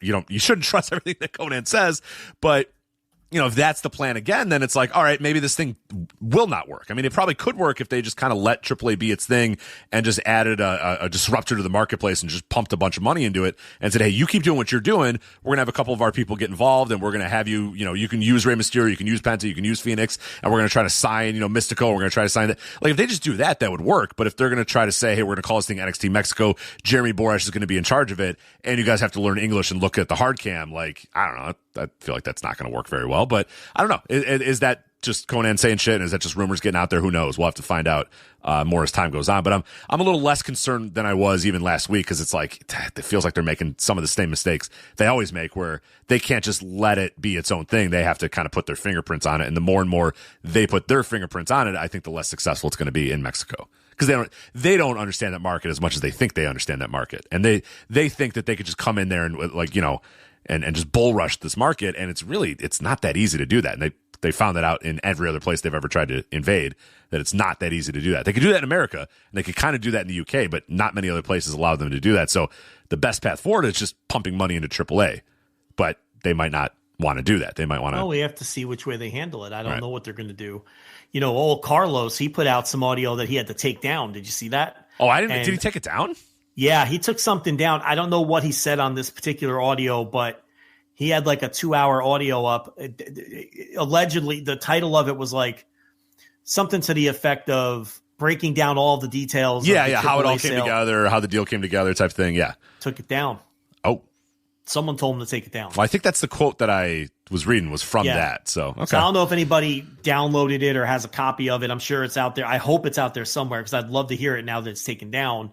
Because obviously he either thought better of it or somebody got in his ear. The thing with Conan is he's going to have to drastically change the way he behaves in every way, or they don't care about him. I mean, he really needs to be careful here. They'll replace him in a second. Oh God, yes. You know, and they don't, WWE doesn't like their business out there. They don't like this kind of, you know, he's going to have to drastically change his podcast and the way that he behaves there, the things that he said. He's going to blow what could be a nice deal for him. If he just keeps his head down and keeps his nose clean, and, you know, if they do send Borash down there and just plays nice with Borash and all that, he could be set for a number of years, you know, on the back end of his career here. But if he continues to behave the way that he typically behaves, he's not going to make it under TKO ownership. He's just not going to. And this is not a good start if someone told him to yank that down, or if, the fact that it got taken down is bad no matter what way you slice it. So I don't know. I'm going to have to hunt that out and see if it's lingering somewhere to see exactly what was said. Yeah, I didn't listen. I just saw some quotes here and there. But yeah, it's interesting that it got taken down. Maybe they said, we don't want you to say too much about what's going on here. But like you said, he's going to have to He wants to peacock. He wants to fucking stick his chest out. Right. What goes around comes around. All that's, the normal Carlos shit. He thinks he's sticking it to Tony. Right. Because I guess he had it in his mind that he was going to either end up with a job with AEW or end up with a partnership. And Tony went with CMLL because, first of all, it's the far more stable company. Second of all, they already have this coalition with this partnership with New Japan. And then when you toss in Rev Pro and you toss in, it's like it's this coalition of promotions that all work together. Being aligned with CMLL made more sense for AEW in every way, because they were already partners with New Japan, and New Japan and CMLL are intensely loyal to one another. And you got Rev Pro in Europe and whatever Joshi promotions. What Joshi promotion are they in tight with now? I guess Emi Sakura's little deal and Tokyo Joshi Pro, right? Isn't that the one that kind of Stardom? A little of Stardom. Is it? Yeah, I guess it is a little bit. It's more Stardom than it is Tokyo Joshi Pro. They have some Tokyo Joshi Pro wrestlers, but it's technically Stardom because of the New Japan because connection. of the Bushi Road connection. Yeah. So the point is, it made sense to distance yourself from AAA because it was completely unstable, and it's unnecessary strife with New Japan since they work with CMLL. And I guess that obviously Conan didn't like that. He appeared on Dynamite a few times, and what do you really lose?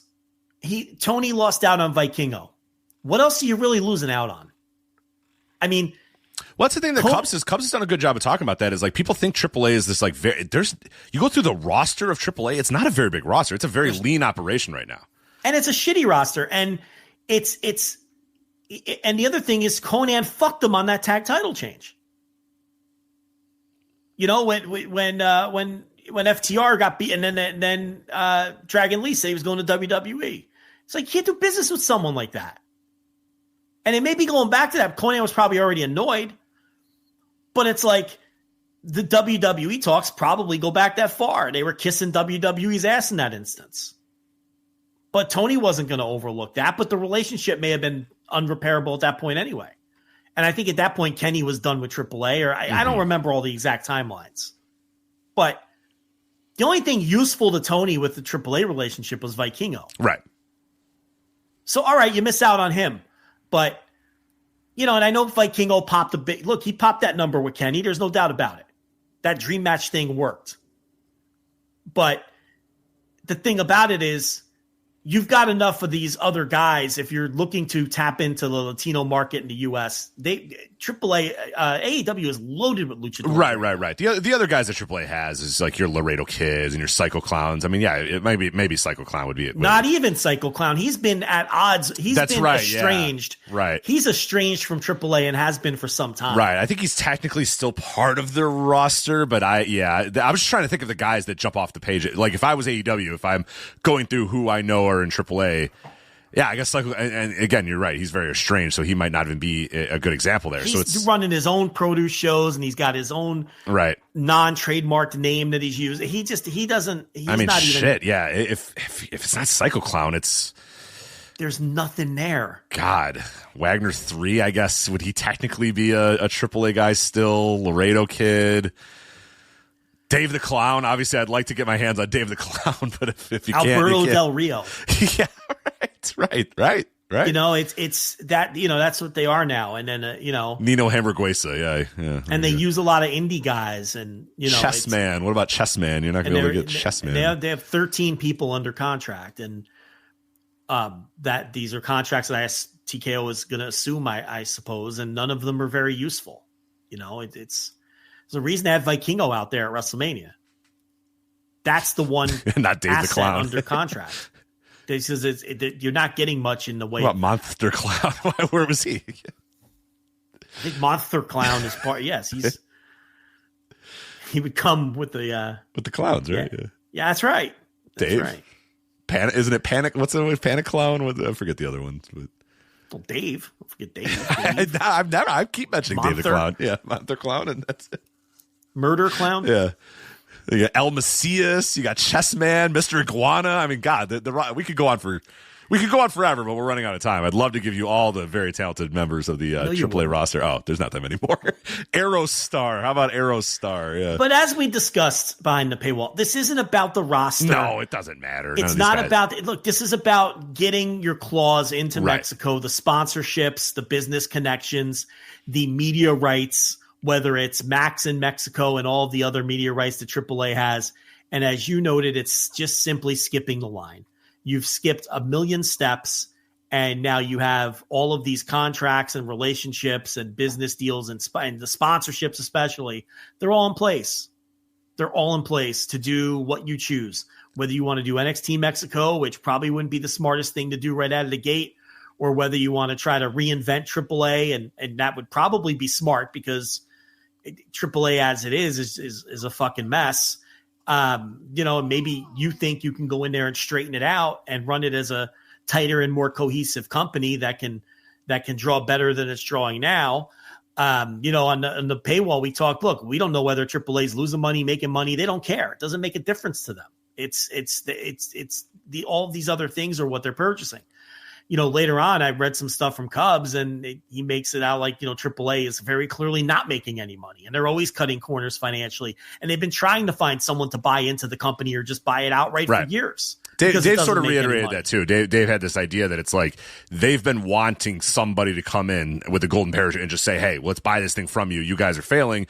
Here's money for all your assets, and you're out of this business then. That's kind of what Dave sort of alluded to as well, that this is maybe not, one day WWE woke up, this weekend and said, fuck, we got to buy AAA. AAA, we're buying you.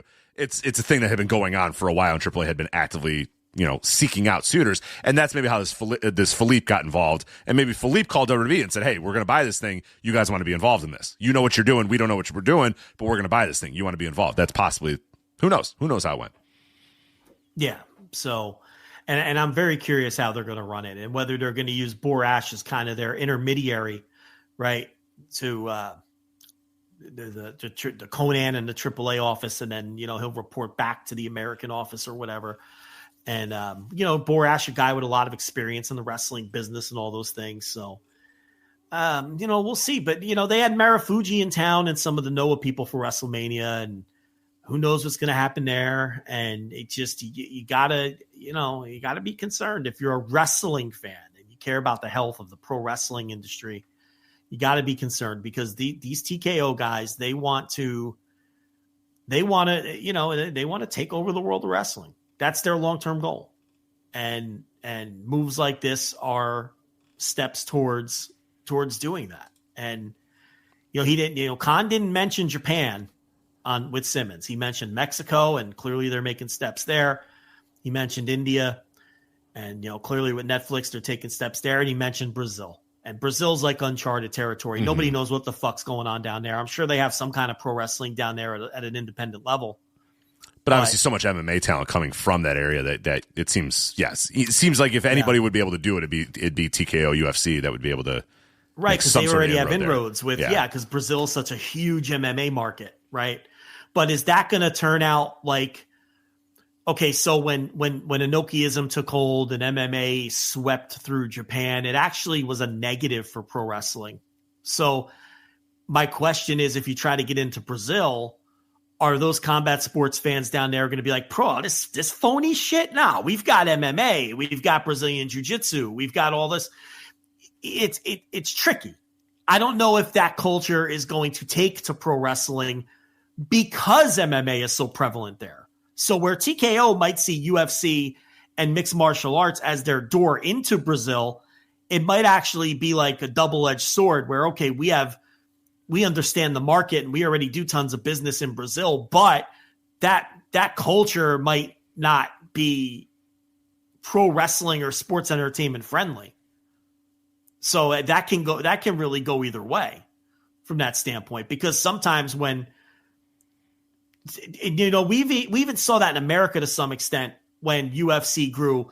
a lot of pro wrestling fans jumped to MMA and left pro wrestling behind. And have never come back. Right, because they saw it as more legitimate or cooler, whatever the case may be. Right, so that's always a tricky relationship when it comes to, while there very clearly is crossover between MMA fans and wrestling fans, and always will be, it also becomes a very tricky relationship when trying to cross promote those things.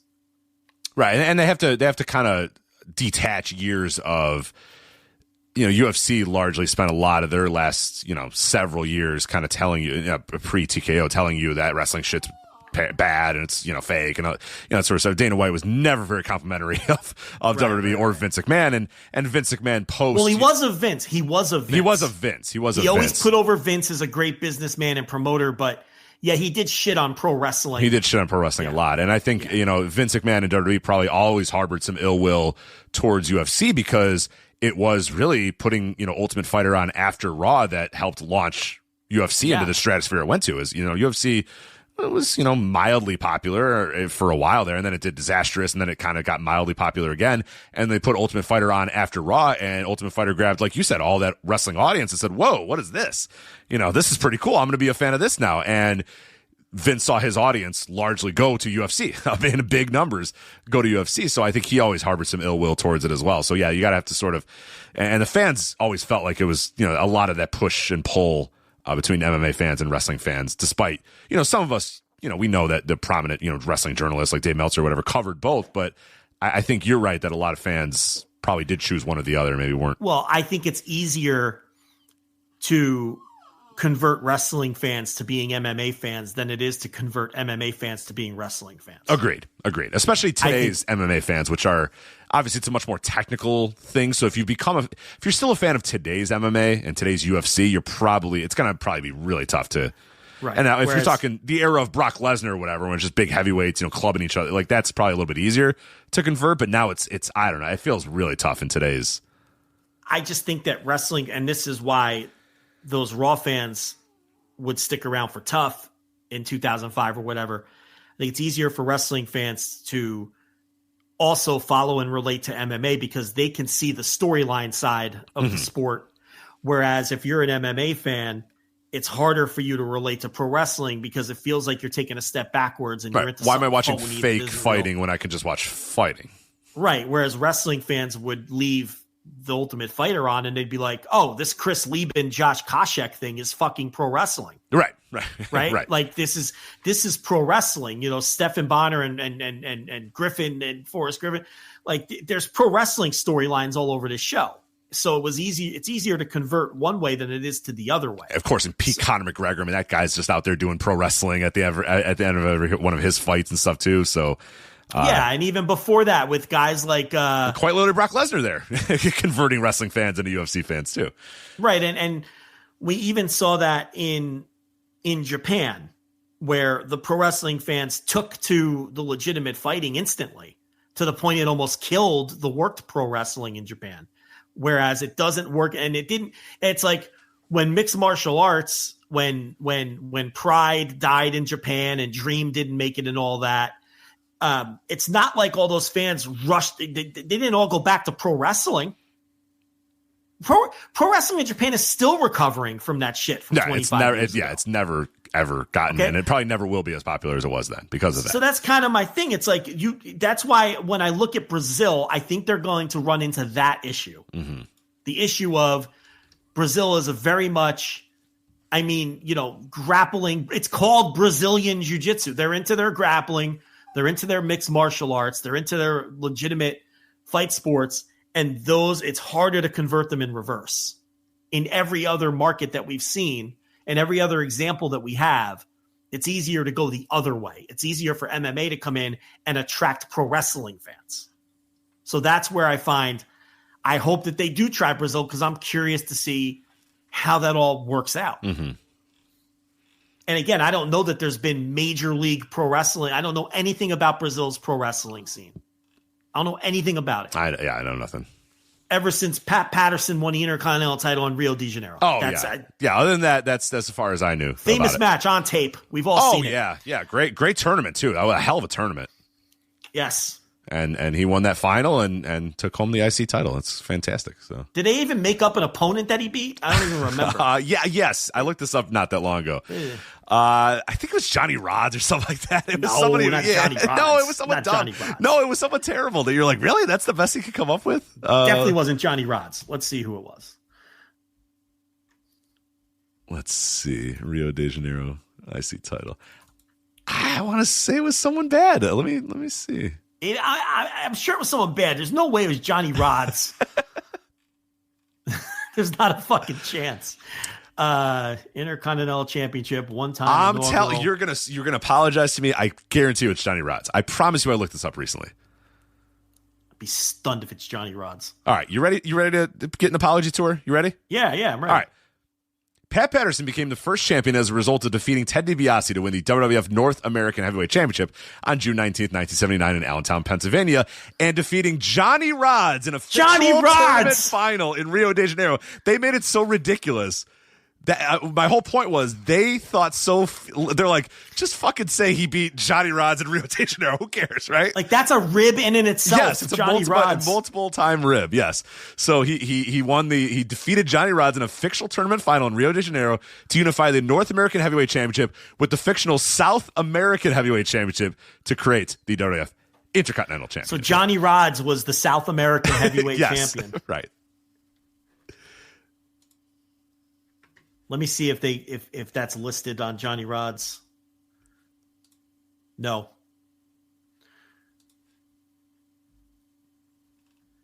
Johnny Rods.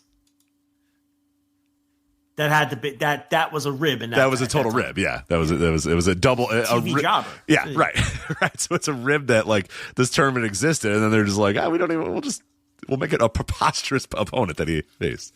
I would love to see the valiant run that Johnny Rods went on in that tournament to get all the way there to the finals. So, who do you think he beat? I don't know.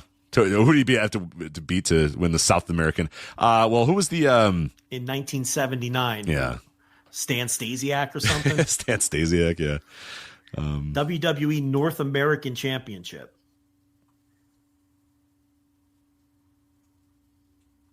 I was going to say who was the one that represented South Africa? Oh, it was South American, not the South African. So I say Colonel de Klerk, right? Wasn't the or who was Rocco Rock in the classic Crockett Cup? Sergeant Kruger, that's it. Yeah, but that's Sergeant Kruger and Colonel de Klerk was yeah, okay. It was Colonel de Klerk and Sergeant Kruger. Africa. That's South African. We're talking South American. He here. was Sergeant Kruger. Colonel de Klerk was Ray Apollo, I think. Doink, the Doink right. after Matt Bourne. Doink and Rocco Rock representing South Africa. That was Starrcade 1990. I think 1990. 90? Was it 90? Yeah, 90. I watched that show with three people who are all now deceased. Oh man. Is this like a Final Destination thing? Is I like good I be Lord. looking over my shoulder at like? Well, don't watch fucking Starrcade 1990. I'll tell you that. Yeah, I mean, they all died young. Yeah, keep that one off the Peacock for you. I don't know. Yeah, don't put that one. On.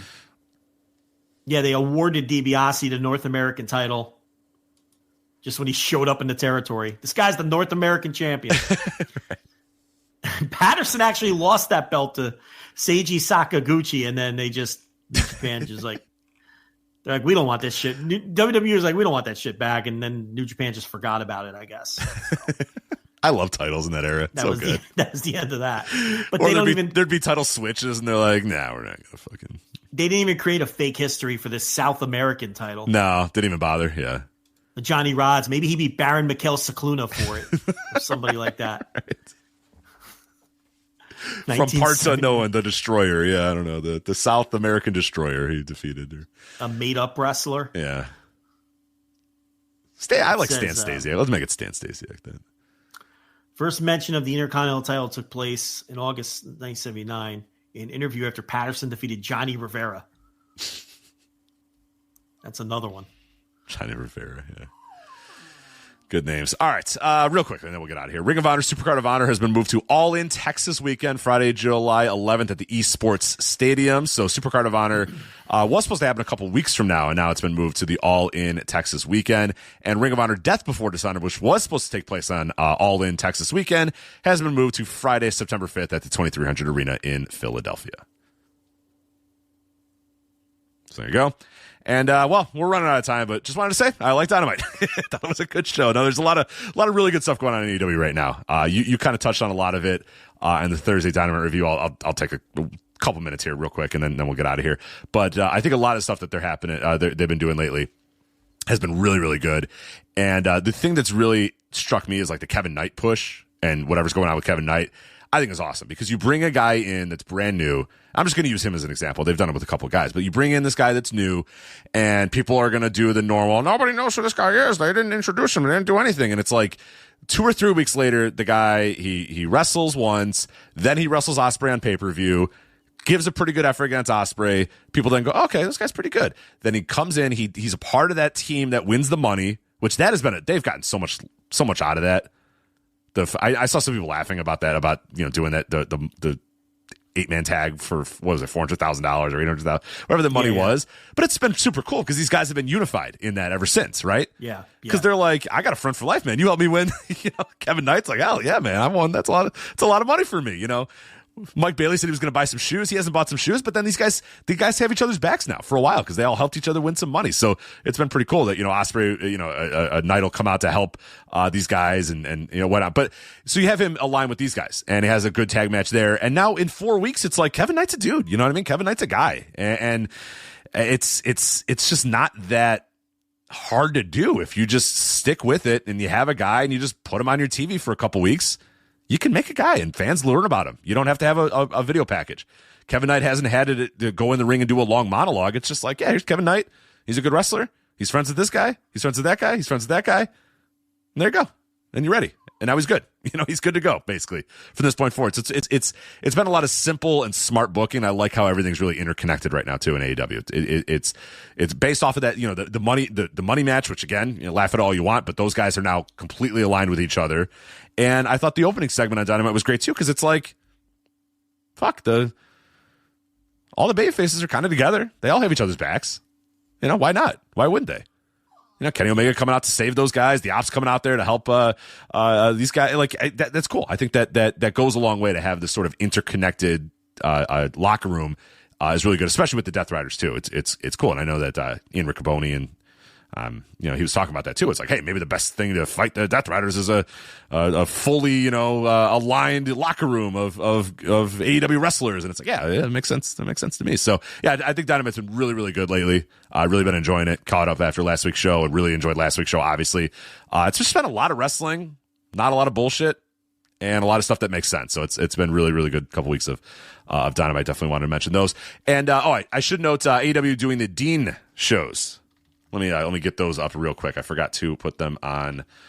Okay, let me get the exact details here. So obviously in last WrestleMania weekend, Action did that Dean show, probably the show of last WrestleMania weekend.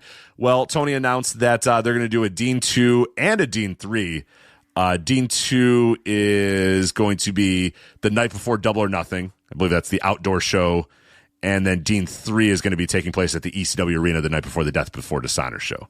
As well. So really cool stuff there to have Tony involved with that. So yeah, that's really cool that they're doing that. So they're going to integrate some of the wrestlers that worked on the first Dean show last WrestleMania weekend with a lot of the talent that Tony Khan has under contract to ROH and AEW, and put together a couple shows. I thought that was the show that was in ECW Arena. I guess not. I thought maybe I mixed that up and confused that. No, it is. It's right. Okay. Yeah. The night before that one's going to be the Dean 3 is going to be the night before Death Before Dishonor is going to be in the ECW Arena. And then Dean 2 will technically be, I want to say that was the outdoor one that was just going to be outside the night before Double or Nothing. I don't know if they announced an exact location for that show, but. Yeah. So Tony's running Arena Mexico and the ECW Arena. Mm-hmm. Pro wrestling. Yeah. It's pretty good, man.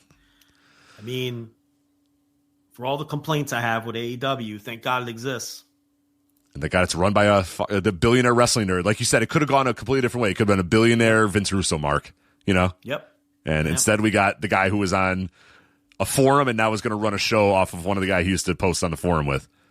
Yeah. I mean, Tony Khan could have been some crying face emoji Twitter reply guy who just is a total Could have been O'Shea Jackson. Eric Bischoff listener or something, or O'Shea Jackson. He's not that far off away from O'Shea Jackson. You know what I mean? But we didn't get some that Conrad verse guy or some Russo right. disciple. Some Dave Meltzer hater, and I don't know if I'd be sitting here. But then again, it would have died. It would have died instantly. Yeah, it wouldn't have made it unless he just felt like losing money. But someone like that would have been just someone who just pissed away money. It would have been bad. Yeah, it would have been bad and unsuccessful, and TNT wouldn't have renewed it or whatever. Yeah, right. They wouldn't be on TV. Yeah, for sure. Yeah, but he's not. He's a mark for this business. So we're gonna have a Dean show at the ECW Arena, and then a Death Before Dishonor at the ECW Arena too. So, all right, that's cool stuff. All right, that is it for us. We got to get out of here. We'll be back next week, obviously, with yet another Flagship. Plenty of additional audio for you guys up there at flagshippatreon.com. Like we mentioned, tons and tons of WrestleMania weekend audio, Thursday Dynamite reviews, Flagship Pluses, Tour of the Territories, written content. All that stuff is available for you at flagshippatreon.com. Also, voiceswrestling.com for all previews, reviews, columns, all the other good stuff. And make sure you subscribe to us on YouTube as well. Just look up Voices of Wrestling on YouTube. So that is it for us. That is Joe. I'm Rich. Talk to you guys next time. Take care. Bye. Hey kids, do you like wrestling? Well, we like wrestling too. We are Shake Them Ropes here on the Voices of Wrestling Podcasting Network. Myself and Chris Novembrino kind of doing a lazy river of wrestling criticism, going through the news and whatever happened in stateside television wrestling. And also, you know what? Sometimes we just like to watch old stuff and talk about that too. Love for you to give us a listen. If you haven't already, we are Shake Them Ropes here on the Voices of Wrestling Podcasting Network.